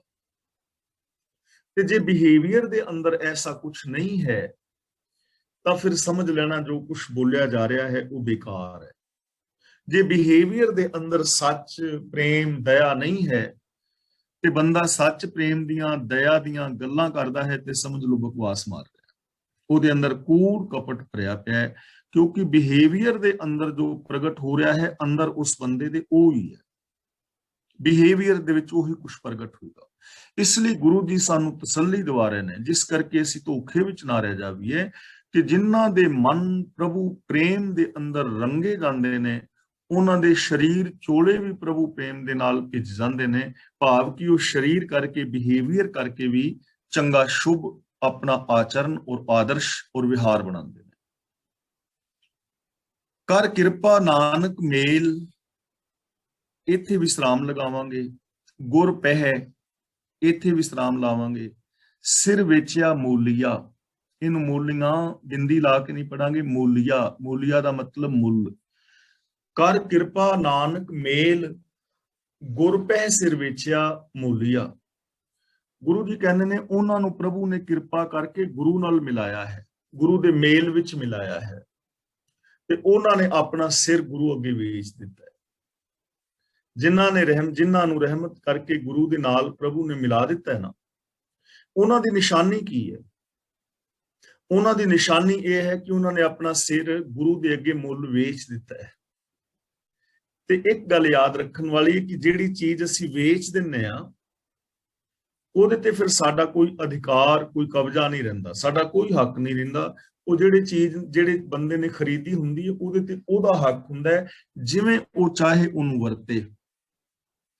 ਅਸੀਂ ਜੇ ਮਕਾਨ ਆਪਣਾ ਮੰਨ ਲਓ ਕਿਸੇ ਨੂੰ ਵੇਚਦੇ ਆ ਨਾ, ਤਾਂ ਅਸੀਂ ਉਹਨੂੰ ਇਹ ਨਹੀਂ ਕਹਿ ਸਕਦੇ ਕਿ ਇਸ ਬੈਡਰੂਮ ਵਿੱਚ ਇਹ ਕਰੀ ਤੇ ਇੱਥੇ ਇਹ ਕਰੀ ਤੇ ਰਸੋਈ ਦੇ ਵਿੱਚ ਇਹ ਸਬਜ਼ੀ ਬਣਾ ਕੇ ਖਾਇਆ ਕਰਿਆ ਜੇ। ਉਹਨਾਂ ਦੀ ਆਪਣੀ ਮਰਜ਼ੀ ਹੈ। ਹੁਣ ਉਹ ਘਰ ਉਹਨਾਂ ਦਾ ਹੋ ਚੁੱਕਾ ਹੈ, ਉਹਨਾਂ ਨੇ ਆਪਣੀ ਮਰਜ਼ੀ ਨਾਲ ਵਰਤਣਾ, ਸਾਡੀ ਉੱਥੇ ਕੋਈ ਲਾਗ ਡਾਟ ਨਹੀਂ ਰਹਿ ਗਈ ਕੋਈ ਵੀ। ਤਾਂ ਜਿਨ੍ਹਾਂ ਦੇ ਉੱਤੇ ਗੁਰੂ ਨੇ ਰਹਿਮਤ ਕੀਤੀ, ਰੱਬ ਨੇ, ਤੇ ਗੁਰੂ ਨਾਲ ਮਿਲਾ ਦਿੱਤਾ, ਕਿ ਜਿਹੜੇ ਗੁਰੂ ਨਾਲ ਮਿਲੇ ਉਹਨਾਂ ਦੀ ਨਿਸ਼ਾਨੀ ਹੈ ਕਿ ਉਹਨਾਂ ਨੇ ਆਪਣਾ ਸਿਰ ਗੁਰੂ ਅੱਗੇ ਵੇਚ ਦਿੱਤਾ। ਹੁਣ ਸਿਰ ਵੇਚਣ ਦਾ ਮਤਲਬ ਇਹ ਨਹੀਂ ਕਿ ਗਰਦਨ ਲਾ ਕੇ ਵੇਚ ਦਿੱਤੀ ਤੇ ਪੈਸੇ ਲੈ ਲਏ। ਸਿਰ ਵੇਚਣ ਦਾ ਮਤਲਬ ਆਪਣੇ ਮਨ ਦੀ ਜੋ ਮੱਤ ਹੈ ਉਹ ਛੱਡ ਦਿੱਤੀ। ਸਿਰ ਵਿੱਚ ਮੱਤ ਹੈ ਨਾ, ਦਿਮਾਗ ਹੈ, ਸੋਚ ਹੈ, ਉਹਨਾਂ ਨੇ ਆਪਣੀ ਸੋਚ ਗੁਰੂ ਅੱਗੇ ਸਮਰਪਿਤ ਕਰ ਦਿੱਤੀ, ਯਾਨੀ ਆਪਣੀ ਮੱਤ ਛੱਡ ਦਿੱਤੀ। ਉਹਨਾਂ ਨੇ ਗੁਰੂ ਦੀ ਮੱਤ ਨੂੰ ਅਪਣਾ ਲਿਆ ਤੇ ਗੁਰੂ ਦੀ ਮੱਤ ਵਾਸਤੇ, ਗੁਰੂ ਦੇ ਸਿਧਾਂਤਾਂ ਵਾਸਤੇ ਉਹਨੇ ਕੁਰਬਾਨੀ ਦੇ ਦਿੱਤੀ। ਤੇ ਕੁਰਬਾਨੀ ਦਾ ਮਤਲਬ ਇਹ ਨਹੀਂ ਕਿ ਜ਼ਰੂਰ ਵੀ ਸਰੀਰ ਕਰਕੇ ਮਰਨਾ ਹੀ ਹੈ। ਕੁਰਬਾਨੀ ਦੇਣ ਦਾ ਮਤਲਬ ਇਹ ਹੋਈ ਹੈ ਕਿ ਆਪਣੇ ਵਿਚਾਰਾਂ ਨੂੰ ਛੱਡ ਦੇਣਾ, ਇਹ ਇੱਕ ਬਹੁਤ ਵੱਡੀ ਕੁਰਬਾਨੀ ਹੈ। ਔਰ ਗੁਰੂ ਦੇ ਦੱਸੇ ਰਾਹਾਂ ਤੇ ਤੁਰਨਾ, ਤੇ ਉਹਨਾਂ ਸਿਧਾਂਤਾਂ ਵਾਸਤੇ ਜੇ ਕਿਤੇ ਮਰਨ ਦੀ ਲੋੜ ਪੈਂਦੀ ਹੈ ਤੇ ਫਿਰ ਬੰਦਾ ਸਰੀਰਕ ਕੁਰਬਾਨੀ ਵੀ ਦੇ ਦਿੰਦਾ ਹੈ। ਔਰ ਸਾਡਾ ਇਤਿਹਾਸ ਭਰਿਆ ਪਿਆ ਹੈ ਐਸੀਆਂ ਸ਼ਹੀਦੀਆਂ ਔਰ ਕੁਰਬਾਨੀਆਂ ਦੇ ਨਾਲ। ਇਸ ਲਈ ਅਸੀਂ ਆਪਣਾ ਸਿਰ ਗੁਰੂ ਅੱਗੇ ਵੇਚਣਾ ਹੈ। ਮੱਥਾ ਟੇਕਣ ਦਾ ਮਤਲਬ ਹੀ ਇਹ ਹੁੰਦਾ ਹੈ ਕਿ ਸਤਿਗੁਰੂ ਦੀ ਅੱਜ ਤੋਂ ਲੈ ਕੇ ਸਿਰ ਤੁਹਾਡਾ ਹੈ। ਇਹ ਸਿਰ ਤੇ ਮੇਰਾ ਕੋਈ ਹੱਕ ਨਹੀਂ ਹੈ, ਇਹ ਮੱਤ ਦੇ ਉੱਤੇ ਮੇਰਾ ਕੋਈ ਹੱਕ ਨਹੀਂ ਹੈ। ਇਹ ਮੱਤ ਨੂੰ ਤੁਹਾਡੇ ਮੁਤਾਬਕ ਵਰਤਿਆ ਜਾਏਗਾ। ਇਹ ਮੱਤ ਦੇ ਨਾਲ ਮੈਂ ਉਹ ਫੈਸਲੇ ਲਵਾਂਗਾ ਜੋ ਤੁਹਾਨੂੰ ਮਨਜ਼ੂਰ ਨੇ। ਮਹਿਲਾ ਚੌਥਾ, ਔਗਣੀ ਭਰਿਆ ਸਰੀਰ ਹੈ, ਕਿਉਂ ਸੰਤੋ ਨਿਰਮਲ ਹੋਏ। ਸਵਾਲ ਕਰ ਰਹੇ ਨੇ ਕਿ ਹੇ ਰੱਬ ਦੇ ਪਿਆਰਿਓ, ਸਰੀਰ ਔਗਣਾ ਦੇ ਨਾਲ ਭਰਿਆ ਪਿਆ ਹੈ, ਇਹ ਸਾਫ਼ ਕਿਵੇਂ ਹੋ ਸਕਦਾ ਹੈ, ਨਿਰਮਲ ਕਿਵੇਂ ਹੋ ਸਕਦਾ ਹੈ? ਹੁਣ ਸਰੀਰ ਤਾਂ ਦੇਖੋ ਪਾਣੀ ਦੇ ਨਾਲ ਸਾਫ਼ ਹੋ ਜਾਂਦਾ ਹੈ, ਸਾਬਣ ਲਾਉਣ ਨਾਲ ਸਾਫ਼ ਹੋ ਜਾਂਦਾ ਹੈ। ਕਿੰਨੇ ਸਾਰੇ ਸਾਡੇ ਕੋਲ ਕਰੀਮਾਂ, ਪਾਊਡਰ ਨੇ ਜਿਨ੍ਹਾਂ ਨਾਲ ਅਸੀਂ ਸਰੀਰ ਸਾਫ਼ ਕਰਦੇ ਹਾਂ। ਇੱਥੇ ਸਰੀਰ ਨਿਰਮਲ ਹੋਣ ਦਾ ਮਤਲਬ ਹੈ ਕਿ ਜੋ ਸਾਡਾ ਸਰੀਰਕ ਕਰਮ ਨੇ, ਸਾਡਾ ਵੇਖਣਾ, ਸਾਡਾ ਬੋਲਣਾ, ਸਾਡਾ ਸਰੀਰਕ ਜੋ ਬਿਹੇਵੀਅਰ ਹੈ, ਉਹ ਕਿਵੇਂ ਪਵਿੱਤਰ ਹੋਵੇ। ਕਿਉਂਕਿ ਸਾਡੀ ਮੈਂਟੈਲਿਟੀ ਦੇ ਅੰਦਰ ਔਗਣ ਭਰੇ ਪਏ ਨੇ, ਔਰ ਅਸੀਂ ਸਰੀਰ ਕਰਕੇ ਔਗਣ ਕਮਾ ਰਹੇ ਹਾਂ, ਜ਼ਬਾਨ ਕਰਕੇ ਅਸੀਂ ਮਾੜਾ ਬੋਲ ਰਹੇ ਹਾਂ, ਅੱਖਾਂ ਨਾਲ ਮਾੜਾ ਵੇਖ ਰਹੇ ਹਾਂ, ਤੇ ਸਾਰਾ ਕੁਝ ਨਿਰਮਲ ਕਿਵੇਂ ਹੋਵੇ। ਜੇ ਕੋਈ ਬੰਦਾ ਚਾਹੇ ਕਿ ਮੇਰਾ ਸਾਰਾ ਕੁਝ ਚੰਗਾ ਸਾਫ਼ ਸੁਥਰਾ ਹੋ ਜਾਏ ਤਾਂ ਕਿਵੇਂ ਹੋਵੇ, ਸਵਾਲ ਕਰ ਰਿਹਾ। ਤਾਂ ਗੁਰੂ ਜੀ ਉਹਦਾ ਉੱਤਰ ਅਗਲੀ ਪੰਕਤੀ ਵਿੱਚ ਦੇ ਰਹੇ ਨੇ, ਗੁਰਮੁਖ ਗੁਣ ਵੇ ਹਾਜੀਆਂ ਹੈ, ਮਲ ਹਉਮੈ ਕੱਢੈ ਧੋਏ। ਵਿਹਾਜੀਆਂ ਹੈ, ਇੱਥੇ ਬਿੰਦੀ ਲਗਾਵਾਂਗੇ। ਗੁਰਮੁਖ ਦਾ ਮਤਲਬ ਗੁਰੂ ਦੇ ਦੱਸੇ ਰਾਹ ਤੇ ਤੁਰ ਕੇ, ਸਤਿਗੁਰ ਦੇ ਸਨਮੁਖ ਹੋ ਕੇ, ਆਪਣੇ ਮਨ ਦੀ ਮੱਤ ਨੂੰ ਤਿਆਗ ਕੇ। ਗੁਰਮੁਖ ਗੁਣ ਵੇ ਹਾਜੀਆਂ, ਮਲ ਹਉਮੈ ਕੱਢੈ ਧੋਏ। ਸਤਿਗੁਰ ਦੇ ਸਨਮੁਖ ਹੋ ਕੇ ਗੁਣ ਖਰੀਦੇ ਜਾਣ। ਇਸ ਤਰ੍ਹਾਂ ਸਰੀਰ ਵਿੱਚੋਂ ਹਉਮੈ ਰੂਪ ਮੈਲ ਜਿਹੜੀ ਹੈ ਧੋ ਕੇ ਕੱਢੀ ਜਾ ਸਕਦੀ ਹੈ। ਯਾਨੀ ਸਾਡਾ ਬਿਹੇਵੀਅਰ ਨਿਰਮਲ ਹੋ ਸਕਦਾ ਹੈ। ਸਾਡਾ ਅੱਖਾਂ ਦਾ ਤੱਕਣਾ, ਜ਼ਬਾਨ ਦਾ ਬੋਲਣਾ, ਕੰਨਾਂ ਦਾ ਸੁਣਨਾ, ਹੱਥਾਂ ਦੇ ਸਾਡੇ ਕਰਮ, ਪੈਰਾਂ ਦੇ ਨਾਲ ਚੱਲਣਾ, ਇਹ ਸਾਰਾ ਕੁਝ ਪਵਿੱਤਰ ਹੋ ਸਕਦਾ ਹੈ। ਹਰ ਇਨਸਾਨ ਦੀ ਥਿੰਕਿੰਗ ਮਹਾਨ ਹੋ ਸਕਦੀ ਹੈ ਜੇ ਆਪਣੀ ਹਉਮੈ ਨੂੰ ਛੱਡ ਦੇਵੇ, ਈਗੋ ਨੂੰ ਛੱਡ ਦੇਵੇ। ਤੇ ਮੈਂ ਆਪ ਨਾਲ ਵਿਚਾਰ ਸਾਂਝੀ ਕੀਤੀ ਸੀ, ਈਗੋ ਦੇ ਦੋ ਵਿੰਗੜੇ ਹੋਏ ਰੂਪ ਨੇ, ਇਨਫੀਰੀਓਰਿਟੀ ਕੰਪਲੈਕਸ ਔਰ ਸੁਪਰੀਓਰਿਟੀ ਕੰਪਲੈਕਸ। ਇਨਫੀਰੀਓਰਿਟੀ ਕੰਪਲੈਕਸ ਦਾ ਮਤਲਬ ਇਹ ਹੁੰਦਾ ਹੈ ਕਿ ਮੈਂ ਕੁਝ ਵੀ ਨਹੀਂ ਕਰ ਸਕਦਾ, ਮੈਨੂੰ ਕੋਈ ਲਾਇਕ ਨਹੀਂ ਕਰਦਾ, ਮੇਰੇ ਤੋਂ ਕਾਮਯਾਬ ਨਹੀਂ ਹੋਇਆ ਜਾਣਾ, ਮੇਰੀ ਯਾਦਦਾਸ਼ਤ ਠੀਕ ਨਹੀਂ ਹੈ, ਮੇਰੇ ਵਿੱਚ ਤਾਕਤ ਨਹੀਂ ਹੈ, ਕਾਸ਼ ਮੇਰੀ ਉਦੋਂ ਮਾਂ ਨਾ ਮਰਦੀ, ਕਾਸ਼ ਮੇਰਾ ਚਾਚਾ ਸਾਥ ਦੇ ਦਿੰਦਾ, ਕਾਸ਼ ਮੇਰੇ ਮਿੱਤਰਾਂ ਨੇ ਮੈਨੂੰ ਉਦੋਂ ਮੋਟਰਸਾਈਕਲ ਦਿੱਤੀ ਹੁੰਦੀ। ਤਾਂ ਉਹ ਐਵੇਂ ਕਰੇਗਾ ਤੇ ਫਿਰ ਅਖੀਰ ਕਹਿੰਦਾ ਮੇਰੇ ਇਹਦੇ ਨਾਲੋਂ ਚੰਗਾ ਰੱਬ ਚੋਖੀ ਲੈ। ਇਹ ਹੈ ਇਨਫੀਰੀਓਰਿਟੀ ਕੰਪਲੈਕਸ। ਇਹੋ ਜਿਹਾ ਬੰਦਾ ਸੁਖੀ ਨਹੀਂ ਹੋ ਸਕਦਾ। ਤੇ ਦੂਜਾ ਹੈ ਸੁਪਰੀਓਰਿਟੀ ਕੰਪਲੈਕਸ ਕਿ ਜੋ ਮੈਂ ਕਰ ਰਿਹਾ ਮੈਂ ਬਿਲਕੁਲ ਠੀਕ ਹਾਂ, ਉਹਦਾ ਵਿਕਾਸ ਨਹੀਂ ਹੋ ਸਕਦਾ। ਤਾਂ ਸਭ ਤੋਂ ਪਹਿਲਾਂ ਆਪਣੀ ਈਗੋ ਨੂੰ ਛੱਡੇ ਔਰ ਗੁਰੂ ਦੇ ਚਰਨਾਂ ਦੀ ਸ਼ਰਨ ਲੈ ਕੇ ਗੁਣ ਵਿਹਾਜੇ, ਔਗਣਾਂ ਨੂੰ ਛੱਡ ਦੇਵੇ, ਗੁਣ ਵਿਹਾਜੇ। ਤਾਂ ਗੁਣ ਵਿਹਾਜਿਆਂ ਔਗਣ ਆਪੇ ਹੀ ਚਲੇ ਜਾਣਗੇ। ਇਸ ਲਈ ਜੇ ਅਸੀਂ ਔਗਣਾਂ ਨੂੰ ਕੱਢਣਾ ਹੈ ਜ਼ਿੰਦਗੀ ਤੋਂ ਤੇ ਉਹਦਾ ਸਿੱਧਾ ਉੱਤਰ ਇਹ ਹੈ ਕਿ ਔਗਣਾਂ ਨੂੰ ਕੱਢਣ ਵਾਸਤੇ ਯਤਨ ਨਾ ਕਰੋ। ਝੂਠ ਬੋਲਣਾ ਛੱਡਣਾ ਚਾਹੁੰਦੇ ਆ ਨਾ, ਤਾਂ ਝੂਠ ਨੂੰ ਛੱਡਣ ਦੇ ਵਾਸਤੇ ਟਰਾਈ ਨਾ ਕਰੋ, ਨਾ ਟਾਈਮ ਖਰਾਬ ਕਰੋ, ਸੱਚ ਬੋਲਣਾ ਸ਼ੁਰੂ ਕਰ ਦਿਓ। ਝੂਠ ਆਪਣੇ ਆਪ ਖਤਮ ਹੋ ਜਾਏਗਾ। ਅਸੀਂ ਕਹਿੰਦੇ ਮੈਨੂੰ ਕ੍ਰੋਧ ਬੜਾ ਹੁੰਦਾ ਹੈ, ਕ੍ਰੋਧ ਤੇ ਕੰਟਰੋਲ ਕਿਵੇਂ ਕਰਾਂ? ਟਾਈਮ ਵਿਅਰਥ ਨਾ ਕਰੋ, ਪਿਆਰ ਦੇ ਨਾਲ ਰਹਿਣਾ ਸ਼ੁਰੂ ਕਰੋ, ਆਪਣੇ ਅੰਦਰ ਕੋਮਲਤਾ ਪੈਦਾ ਕਰ ਲਓ, ਤਾਂ ਆਪੇ ਕਠੋਰਤਾ ਖਤਮ ਹੋ ਜਾਏਗੀ, ਕ੍ਰੋਧ ਖਤਮ ਹੋ ਜਾਏਗਾ। ਇਸ ਲਈ ਗੁਣਾਂ ਦੇ ਧਾਰਨੀ ਹੋ, ਔਗਣ ਆਪੇ ਚਲੇ ਜਾਣਗੇ। ਹਨੇਰਾ ਕਿਵੇਂ ਦੂਰ ਕਰੀਏ ਇਹ ਸੋਚਣ ਦੀ ਲੋੜ ਨਹੀਂ ਹੈ, ਚਾਨਣ ਕਿਵੇਂ ਕਰੀਏ, ਹਨੇਰਾ ਆਪੇ ਦੂਰ ਹੋ ਜਾਏਗਾ। ਤਾਂ ਗੁਰੂ ਪਾਤਸ਼ਾਹ ਜੀ ਕਹਿੰਦੇ ਹਨ ਜੋ ਸਤਿਗੁਰ ਦੇ ਸਨਮੁਖ ਹੋ ਕੇ ਗੁਣ ਖਰੀਦਦੇ ਨੇ ਔਰ ਆਪਣੇ ਸਰੀਰ ਚੋਂ ਹਉਮੈ ਦੀ ਮੈਲ ਨੂੰ ਕੱਢ ਕੇ ਦੂਰ ਕਰ ਦਿੰਦੇ ਨੇ, ਉਹਨਾਂ ਲੋਕਾਂ ਦਾ ਇਹ ਸਰੀਰ ਵਿਹਾਰ ਸਾਰਾ ਕੁਝ ਪਵਿੱਤਰ ਹੋ ਜਾਣਾ ਹੈ। ਸੱਚ ਵਣੰਜੈ ਰੰਗ ਸਿਉ, ਸੱਚ ਸੌਦਾ ਹੋਏ। ਵਣੰਜੈ ਦਾ ਮਤਲਬ ਵਣਜਦੇ ਨੇ, ਰੰਗ ਦਾ ਮਤਲਬ ਪਿਆਰ। ਜੋ ਮਨੁੱਖ ਪਿਆਰ ਨਾਲ ਸੱਚ ਨੂੰ ਖਰੀਦਦੇ ਨੇ ਉਹਨਾਂ ਦਾ ਇਹ ਸੌਦਾ ਸਦਾ ਨਾਲ ਨਿਭਦਾ ਹੈ, ਉਹਨਾਂ ਦਾ ਜੀਵਨ ਸੱਚਾ ਹੋ ਜਾਂਦਾ ਹੈ। ਹੁਣ ਅਸੀਂ ਦੋ ਚੀਜ਼ਾਂ ਖਰੀਦ ਰਹੇ ਹਾਂ, ਝੂਠ ਔਰ ਸੱਚ। ਕੁਝ ਲੋਕ ਨੇ ਸਾਰੀ ਜ਼ਿੰਦਗੀ ਝੂਠ ਤੇ ਭੰਡਾਰੇ ਭਰੀ ਰੱਖਦੇ ਨੇ, ਨਿੱਕੇ ਨਿੱਕੇ ਝੂਠ, ਸਵੇਰ ਤੋਂ ਲੈ ਕੇ ਸ਼ਾਮ ਤੱਕ ਝੂਠ, ਸਵੇਰ ਤੋਂ ਲੈ ਕੇ ਸ਼ਾਮ ਤੱਕ ਈਰਖਾ, ਸਵੇਰ ਤੋਂ ਲੈ ਕੇ ਸ਼ਾਮ ਤੱਕ ਬਹਾਨੇਬਾਜ਼ੀ। ਤੇ ਜਿੰਨੇ ਬਹਾਨੇਬਾਜ਼ ਲੋਕ ਨੇ ਜਾਂ ਝੂਠ ਬੋਲਣ ਵਾਲੇ ਨੇ ਉਹ ਕਦੇ ਕਾਮਯਾਬ ਨਹੀਂ ਹੁੰਦੇ। ਇਸ ਲਈ ਗੁਰੂ ਜੀ ਕਹਿੰਦੇ ਨੇ ਜਿਹੜੇ ਦਿਲੀ ਪਿਆਰ ਦੇ ਨਾਲ ਸੱਚ ਨੂੰ ਵਿਹਾਜਦੇ ਨੇ, ਇਸ ਲਈ ਹਮੇਸ਼ਾ ਸਾਨੂੰ ਸੱਚ ਦਾ ਸਾਹਮਣਾ ਕਰਨਾ ਚਾਹੀਦਾ ਹੈ। ਜੋ ਲੋਕ ਸੱਚ ਦਾ ਸਾਹਮਣਾ ਕਰਨਾ ਸਿੱਖ ਜਾਂਦੇ ਨੇ ਉਹ ਜ਼ਿੰਦਗੀ ਦੇ ਅੰਦਰ ਕਾਮਯਾਬ ਹੋ ਜਾਂਦੇ ਨੇ। ਕਈ ਵਾਰ ਅਸੀਂ ਇੱਕ ਚੀਜ਼ ਸੋਚਦੇ ਹਾਂ ਕਿ ਅਸੀਂ ਫੇਲ ਫਲਾਂ ਚੀਜ਼ ਕਰਕੇ ਹੋਏ, ਮੇਰੀ ਕਿਸਮਤ ਮਾੜੀ ਸੀ। ਤੇ ਜੇ ਉਹਨਾਂ ਨੂੰ ਕਹੀਏ ਨਾ ਕਿ ਤੂੰ ਮਿਹਨਤ ਨਹੀਂ ਕੀਤੀ, ਫੇਲ ਤਾਂ ਹੋਇਆ, ਲੜਨ ਵਾਸਤੇ ਪੈ ਜਾਂਦੇ ਨੇ। ਕਿਉਂ? ਕਿ ਉਹ ਸੱਚ ਦਾ ਸਾਹਮਣਾ ਨਹੀਂ ਕਰ ਪਾ ਰਹੇ, ਉਹ ਡਾਂਗਾ ਚੁੱਕ ਲੈਂਦੇ ਨੇ। ਸੱਚ ਦਾ ਸਾਹਮਣਾ ਕਰੋ ਕਿ ਵਾਸਤਵ ਦੇ ਵਿੱਚ ਗੱਲ ਠੀਕ ਹੈ ਕਿ ਮੈਂ ਮਿਹਨਤ ਨਹੀਂ ਕੀਤੀ ਤਾਂ ਫੇਲ ਹੋਇਆ। ਜੇ ਕੋਈ ਇਹ ਸੱਚ ਦਾ ਸਾਹਮਣਾ ਕਰ ਲਵੇ ਔਰ ਇਹ ਸੱਚ ਨੂੰ ਜਾਣ ਲਵੇ, ਸਮਝ ਲਵੇ ਤੇ ਅਗਲੇ ਸਾਲ ਉਹ ਮਿਹਨਤ ਕਰੇ ਤਾਂ ਉਹ ਫਸਟ ਡਿਵੀਜ਼ਨ ਲੈ ਸਕਦਾ ਹੈ। ਇਸ ਲਈ ਗੁਰੂ ਜੀ ਕਹਿੰਦੇ ਨੇ ਜੋ ਦਿਲੀ ਪਿਆਰ ਦੇ ਨਾਲ ਸੱਚ ਨੂੰ ਵਿਹਾਜਦੇ ਨੇ ਉਹਨਾਂ ਦਾ ਇਹ ਸੱਚਾ ਸੌਦਾ ਹੈ ਔਰ ਉਹ ਸੱਚ ਉਹਨਾਂ ਦੇ ਹਮੇਸ਼ਾ ਨਾਲ ਨਿਭਦਾ ਹੈ। ਸਾਰੀ ਜ਼ਿੰਦਗੀ ਉਹਨਾਂ ਨੂੰ ਸਰੀਰਕ, ਮਾਨਸਿਕ, ਬੌਧਿਕ, ਆਤਮਿਕ, ਪਰਿਵਾਰਕ ਔਰ ਵਿਵਹਾਰਕ ਤੌਰ ਤੇ ਸੁਖ ਔਰ ਸ਼ਾਂਤੀ ਪ੍ਰਦਾਨ ਕਰਦਾ ਹੈ। ਟੋਟਾ ਮੂਲ ਨਾ ਆਵਈ, ਲਾਹਾ ਹਰ ਭਾਵੈ ਸੋਏ। ਤੇ ਇਹ ਸੌਦੇ ਦੇ ਅੰਦਰ ਕਦੇ ਘਾਟਾ ਨਹੀਂ ਪੈਂਦਾ। ਟੋਟਾ ਮੂਲ ਨਾ ਆਵਈ, ਲਾਭ ਹੀ ਲਾਭ ਹੈ ਮੇਰਾ। ਦੇਖੋ ਸੱਚ ਹੈ, ਸੰਤੋਖ ਹੈ, ਦਇਆ ਹੈ, ਪਿਆਰ ਮੁਹੱਬਤ ਹੈ, ਇਨਸਾਨੀਅਤ ਹੈ, ਚੰਗੀ ਕਿਰਤ ਕਰਨੀ ਹੈ, ਕਿ ਇਹਨਾਂ ਗੁਣਾਂ ਦੇ ਵਿੱਚ ਕਦੇ ਘਾਟਾ ਪੈਂਦਾ ਹੈ? ਜੀਵਨ ਦੇ ਵਿੱਚ ਕਦੇ ਘਾਟਾ ਨਹੀਂ ਪਵੇਗਾ।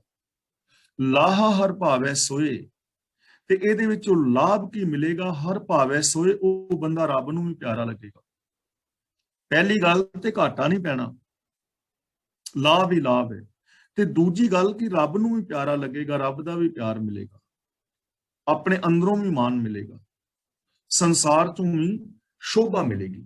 ਆਮ ਸਾਡੇ ਪੰਜਾਬੀਆਂ ਦੀ ਕਹਾਵਤ ਹੈ ਨਾ ਕਿ ਘਰੋਂ ਘਰ ਗਵਾਣਾ ਤੇ ਲੋਕਾਂ ਤੋਂ ਕੜਵਾ ਖਵਾਣਾ। ਆਪਣਾ ਘਰ ਗਵਾਇਆ ਹੈ, ਆਪਣੀ ਪ੍ਰਾਪਰਟੀ ਗਵਾਈ ਹੈ, ਆਪਣੇ ਘਰ ਕਲੇਸ਼ ਪਾਇਆ ਹੋਇਆ ਹੈ, ਤੇ ਲੋਕ ਸਾਨੂੰ ਬੇਵਕੂਫ ਕਹਿੰਦੇ ਨੇ ਕਿ ਬੜੇ ਬਦਤਮੀਜ਼ ਨੇ, ਸਾਰਾ ਦਿਨ ਕੁੱਤਿਆਂ ਤਰ੍ਹਾਂ ਲੜਦੇ ਨੇ। ਘਰ ਸਾਡਾ ਗਵਾਚਿਆ, ਲੜਾਈ ਸਾਡੀ ਹੋਈ, ਨਾਲ ਲੋਕਾਂ ਤੋਂ ਬਦਨਾਮੀ ਵਾਧੂ ਖੱਟੀ। ਤੇ ਦੂਜੀ ਗੱਲ ਹੈ ਕਿ ਚੰਗੇ ਰਾਹਾਂ ਦੇ ਉੱਤੇ ਤੁਰਨਾ, ਆਪਣਾ ਸਵਾਰਨਾ ਤੇ ਲੋਕਾਂ ਦੀ ਸ਼ੋਭਾ ਖੱਟਣੀ। ਹੁਣ ਕੰਮ ਤੁਸੀਂ ਆਪਣਾ ਸਵਾਰਿਆ ਹੈ, ਵਪਾਰ ਤੁਹਾਡਾ ਚੰਗਾ ਚੱਲ ਰਿਹਾ ਹੈ, ਤੁਸੀਂ ਪਤੀ ਪਤਨੀ ਮਾਂ-ਬਾਪ ਬੜੇ ਪਿਆਰ ਨਾਲ ਰਹਿ ਰਹੇ ਹੋ, ਸੁੱਖ ਸ਼ਾਂਤੀ ਤੁਹਾਡੇ ਘਰ ਹੈ, ਤੇ ਲੋਕ ਸ਼ੋਭਾ ਕਰ ਰਹੇ ਨੇ, ਯਾਰ ਬੜੇ ਚੰਗੇ ਨੇ, ਬੜੇ ਪਿਆਰ ਨਾਲ ਰਹਿੰਦੇ ਨੇ, ਬੜਾ ਮਿਹਨਤੀ ਬੰਦਾ ਨੇ, ਬੜੀ ਕਮਾਈ ਕੀਤੀ ਹੈ, ਲੋਕਾਂ ਤੋਂ ਸ਼ੋਭਾ ਮਿਲੀ ਨਾ। ਦੇਖੋ ਇਹਨੂੰ ਹੀ ਕਹਿੰਦੇ ਨੇ ਪੁੰਨ ਨਾਲੇ ਫਲੀਆਂ। ਇੱਕ ਤਾਂ ਚੰਗੇ ਕੰਮ ਕਰੋਗੇ, ਸੱਚ ਦੇ ਧਾਰਨੀ ਹੋਵੋਗੇ, ਗੁਰਮਤਿ ਆਸ਼ੇ ਅਨੁਸਾਰ ਜ਼ਿੰਦਗੀ ਜੀਵੋਗੇ, ਉਸ ਜੀਵਨ 'ਚ ਕਦੇ ਘਾਟਾ ਨਹੀਂ ਪੈਣਾ, ਦੁੱਖ ਨਹੀਂ ਆਉਣਾ, ਰੱਬੀ ਪਿਆਰ ਮਿਲੇਗਾ, ਸੰਸਾਰ ਤੋਂ ਸ਼ੋਭਾ ਮਿਲੇਗੀ। ਨਾਨਕ ਤਿੰਨ ਸੱਚ ਵਣੰਜਿਆ ਜਿਨ੍ਹਾਂ ਧੁਰ ਲਿਖਿਆ ਹੋਏ। ਧੁਰ ਦਾ ਮਤਲਬ ਧੁਰ ਤੋਂ, ਜਿਨ੍ਹਾਂ ਦੇ ਮਸਤਕ ਤੇ ਧੁਰ ਤੋਂ ਹੀ ਲਿਖਿਆ ਹੈ, ਉਹਨਾਂ ਨੇ ਇਸ ਸੱਚ ਦਾ ਵਪਾਰ ਵਣਜਿਆ ਹੈ। ਹੁਣ ਧੁਰ ਤੋਂ ਲਿਖਿਆ, ਇਹਦੀ ਐਕਸਪਲੇਨੇਸ਼ਨ ਬੜੇ ਗਲਤ ਢੰਗ ਨਾਲ ਕੀਤੀ ਗਈ ਹੈ ਕਿ ਰੱਬ ਨੇ ਸਾਡੇ ਮੱਥੇ ਤੇ ਲੇਖ ਚੰਗੇ ਜਾਂ ਮੰਦੇ ਲਿਖ ਕੇ ਭੇਜੇ ਨੇ, ਉਹ ਧੁਰ ਦਾ ਲਿਖਿਆ। ਉਹ ਨਹੀਂ ਹੈ, ਐਸਾ ਨਹੀਂ ਹੈ। ਰੱਬ ਕਿਸੇ ਦੀ ਕਿਸਮਤ ਨਹੀਂ ਲਿਖਦਾ ਚੰਗੀ ਜਾਂ ਮਾੜੀ, ਸਾਡੀ ਕਿਸਮਤ ਲਿਖੀ ਲਿਖਾਈ ਨਹੀਂ ਹੁੰਦੀ ਹੈ, ਅਸੀਂ ਆਪ ਲਿਖਦੇ ਹਾਂ। ਲੇਖ ਕਿਹੜੇ ਨੇ, ਇਹ ਮੈਂ ਚੀਜ਼ਾਂ ਰੋਜ਼ ਹੀ ਐਕਸਪਲੇਨ ਕਰ ਰਿਹਾ ਔਰ ਕਰਨੀਆਂ ਪੈਂਦੀਆਂ ਨੇ, ਕਿਉਂਕਿ ਬਾਰ-ਬਾਰ ਇਹ ਸ਼ਬਦ ਆ ਰਹੇ ਨੇ ਔਰ ਇਹ ਬਹੁਤ ਜ਼ਰੂਰੀ ਨੇ ਬਾਰ-ਬਾਰ ਰਿਪੀਟ ਕਰਨੀਆਂ, ਜਿਸ ਕਰਕੇ ਸਾਨੂੰ ਸਮਝ ਆ ਜਾਏ ਔਰ ਅਸੀਂ ਆਪਣੇ ਲੇਖ ਬਦਲ ਸਕੀਏ। ਲੇਖ ਦਾ ਮਤਲਬ ਹੈ ਕਿ ਜੋ ਅਸੀਂ ਆਪਣੇ ਮਨ ਵਿੱਚ ਸੋਚਦੇ ਹਾਂ, ਸਾਡੇ ਅੰਦਰ ਫੁਰਨੇ ਪੈਦਾ ਹੁੰਦੇ ਨੇ, ਕਲਪਨਾ ਪੈਦਾ ਹੁੰਦੀ ਹੈ, ਫਿਰ ਅਸੀਂ ਉਹਨਾਂ ਵਿਚਾਰਾਂ ਨੂੰ ਬੋਲਦੇ ਹਾਂ, ਬਿਹੇਵੀਅਰ ਵਿੱਚ ਲਿਆਉਂਦੇ ਹਾਂ, ਸਾਡੇ ਅੰਦਰ ਉਹ ਸੰਸਕਾਰ ਬਣੀ ਜਾਂਦੇ ਨੇ, ਨਿਊਰੋਨਲ ਪੈਟਰਨ ਬਣ ਜਾਂਦਾ ਹੈ, ਉਹੋ ਜਿਹਾ ਸਾਡਾ ਸੁਭਾਅ ਬਣ ਜਾਂਦਾ ਹੈ, ਆਦਤਾਂ ਬਣ ਜਾਂਦੀਆਂ ਨੇ। ਉਹਨਾਂ ਆਦਤਾਂ ਮੁਤਾਬਕ ਅਸੀਂ ਜ਼ਿੰਦਗੀ ਜੀਂਦੇ ਹਾਂ ਤੇ ਉਹਨਾਂ ਆਦਤਾਂ ਦਾ ਰਿਜ਼ਲਟ ਨਿਕਲਦਾ ਹੈ ਸੁੱਖ ਜਾਂ ਦੁੱਖ ਦੇ ਰੂਪ ਵਿੱਚ। ਜਿਹੋ ਜਿਹੀਆਂ ਆਦਤਾਂ ਹੋਣਗੀਆਂ, ਜਿਹੋ ਜਿਹੇ ਅੰਦਰ ਸੁਭਾਅ ਬਣਾ ਲਿਆ, ਨਿਊਰੋਨਲ ਪੈਟਰਨ ਬਣਾ ਲਿਆ। ਹੁਣ ਸੱਚ ਨੂੰ ਕੌਣ ਵਣਜੇਗਾ? ਜਿਨੇ ਸ਼ੁਰੂ ਤੋਂ ਲੈ ਕੇ ਆਪਣੀ ਜ਼ਿੰਦਗੀ ਅੰਦਰ ਸੱਚ ਦੇ ਲੇਖ ਲਿਖੇ ਨੇ, ਆਪਣੇ ਅੰਦਰ ਕਲਪਨਾ ਸੱਚ ਦੀ ਕੀਤੀ ਹੈ, ਵਿਚਾਰ ਸੱਚੇ ਪੈਦਾ ਕੀਤੇ ਨੇ, ਸੱਚਾ ਨਿਊਰੋਨਲ ਪੈਟਰਨ ਬਣ ਗਿਆ ਹੈ, ਸੱਚ ਬੋਲਣ ਦੀ ਆਦਤ ਬਣਾ ਲਈ ਹੈ, ਸੱਚ ਬੋਲਣ ਦਾ ਸੁਭਾਅ ਬਣਾ ਲਿਆ, ਉਹਨਾਂ ਨੂੰ ਸੱਚ ਮਿਲਦਾ ਹੈ। ਤੇ ਜਿਹੜੇ ਸ਼ੁਰੂ ਤੋਂ ਹੀ ਝੂਠੇ ਔਰ ਫਰੇਬੀ ਨੇ, ਉਹਨਾਂ ਦੇ ਅੰਦਰ ਸੰਸਕਾਰ ਉਹੋ ਜਿਹੇ ਲਿਖੇ ਗਏ ਨੇ, ਫਿਰ ਉਹ ਝੂਠ ਬਣਦੇ ਨੇ। ਇਸ ਲਈ ਸਾਨੂੰ ਟਰਾਈ ਕਰਨੀ ਚਾਹੀਦੀ ਹੈ ਸ਼ੁਰੂ ਤੋਂ ਆਪਣੇ ਬੱਚਿਆਂ ਦੇ ਸਾਹਮਣੇ ਸੱਚ ਬੋਲੋ, ਪਿਆਰ ਦੇ ਨਾਲ ਰਹੋ। ਬੱਚੇ ਕਿਉਂ ਵਿਗੜਦੇ ਨੇ? ਝੂਠ ਕਿਉਂ ਦੁਨੀਆ 'ਚ ਫੈਲਦਾ ਹੈ? ਅਸੀਂ ਬੱਚਿਆਂ ਨੂੰ ਕਹਿੰਦੇ ਬੇਟਾ ਸੱਚ ਬੋਲੀਦਾ ਹੈ, ਤੇ ਆਪ ਮਤਲਬ ਜਦੋਂ ਨਾਲ ਹੀ ਅਸੀਂ ਕਹਿ ਰਹੇ ਹਾਂ ਵੀ ਸੱਚ ਬੋਲੀਦਾ, ਮਾਂ ਕਹਿ ਰਹੀ ਹੈ ਬੇਟਾ ਸੱਚ ਬੋਲੀਦਾ ਹੈ, ਤੇ ਬਾਹਰ ਆ ਗਈ ਮਾਂ ਦੀ ਸਹੇਲੀ ਤੇ ਨਾਲ ਹੀ ਕੁੜੀ ਨੂੰ ਕਹਿੰਦੀ ਹੈ ਬਿੰਦੂ ਜਾ ਮਾਸੀ ਨੂੰ ਆਖਿਆ ਵੀ ਆਂਟੀ ਮੰਮੀ ਘਰ ਨਹੀਂ ਹੈ, ਤਾਂ ਕੁੜੀ ਕਿਵੇਂ ਸੱਚ ਬੋਲੇਗੀ? ਮੁੰਡਾ ਕਿਵੇਂ ਸੱਚ ਬੋਲੇਗਾ? ਬੱਚੇ ਸਾਡੀ ਗੱਲ ਨਹੀਂ ਮੰਨਦੇ, ਬੱਚੇ ਸਾਨੂੰ ਫੋਲੋ ਕਰਦੇ ਨੇ। ਕੋਈ ਬੀਬੀ ਜਾ ਰਹੀ ਸੀ ਬੱਸ ਦੇ ਅੰਦਰ ਤੇ ਉਹ ਬੱਚਾ ਵੀ ਉਹਦਾ ਕਿਤਾਬ ਪੜ੍ਹ ਰਿਹਾ ਸੀ ਤੇ ਮਾਂ ਵੀ, ਤੇ ਨਾਲ ਦੇ ਕਿਸੇ ਸਵਾਰੀ ਨੇ ਪੁੱਛਿਆ ਕਿ ਬੀਬੀ ਕਿਵੇਂ ਤੂੰ ਇਸ ਬੱਚੇ ਨੂੰ ਕਿਤਾਬ ਫੜਾ ਦਿੱਤੀ? ਨਹੀਂ ਤਾਂ ਬੱਚੇ ਤੇ ਅੱਜ ਕੱਲ ਫੋਨ ਛੱਡਦੇ ਹੀ ਨਹੀਂ, ਇਹਦੇ ਹੱਥ ਵਿੱਚ ਕਿਤਾਬ ਕਿਵੇਂ ਦੇ ਦਿੱਤੀ?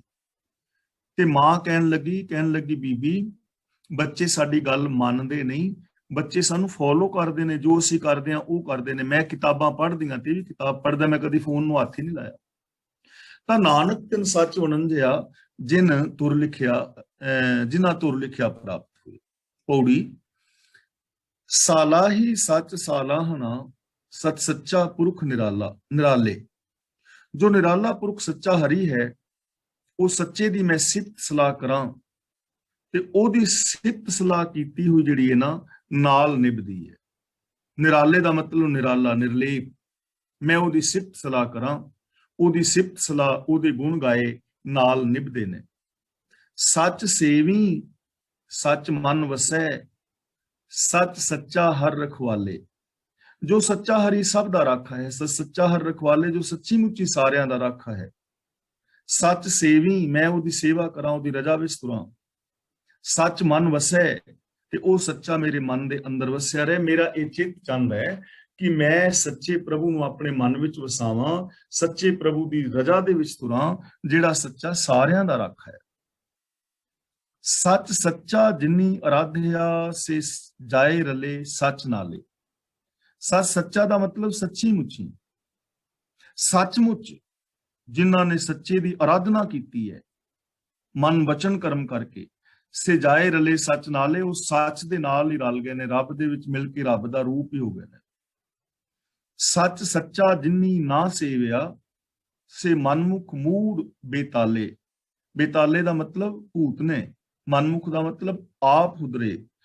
ਜਿਨ੍ਹਾਂ ਨੇ ਸੱਚੇ ਹਰੀ ਨੂੰ ਨਹੀਂ ਸੇਵਿਆ, ਰੱਬ ਦੇ ਗੁਣ ਨਹੀਂ ਗਾਏ, ਉਹ ਆਪ ਹੁਦਰੇ ਮਨੁੱਖ ਭੂਤਨੇ ਨੇ। ਭੂਤਨਿਆਂ ਵਰਗੇ ਨਹੀਂ, ਭੂਤਨੇ ਨੇ। ਇਹਦਾ ਮਤਲਬ ਭੂਤ ਕੌਣ ਹੈ? ਜੋ ਸੱਚ ਨਾਲ ਟੁੱਟਿਆ ਹੋਇਆ ਹੈ, ਉਹ ਭੂਤ ਹੈ। ਜੇ ਕੋਈ ਔਰਤ ਸੱਚ ਨਾਲ ਟੁੱਟੀ ਹੈ ਤੇ ਉਹ ਭੂਤ ਨਹੀਂ ਹੈ। ਕਲੀ ਅੰਦਰ ਨਾਨਕਾ ਜਿਨ੍ਹਾਂ ਦਾ ਅਵਤਾਰ, ਪੁੱਤ ਜਨੂਰਾ ਧੀ ਜਨੂਰੀ, ਜੋਰੂ ਜਿਨ੍ਹਾਂ ਦਾ ਸਤਿਕਾਰ। ਹੋਰ ਭੂਤ ਚੰਬੜਨ ਵਾਲੇ ਨਹੀਂ, ਇਹ ਹੀ ਭੂਤ ਨੇ। ਉਹ ਆਲ ਪਤਾਲ ਮੂੰਹ ਬੋਲਦੇ, ਜਿਉ ਪੀਤੈ ਮਦ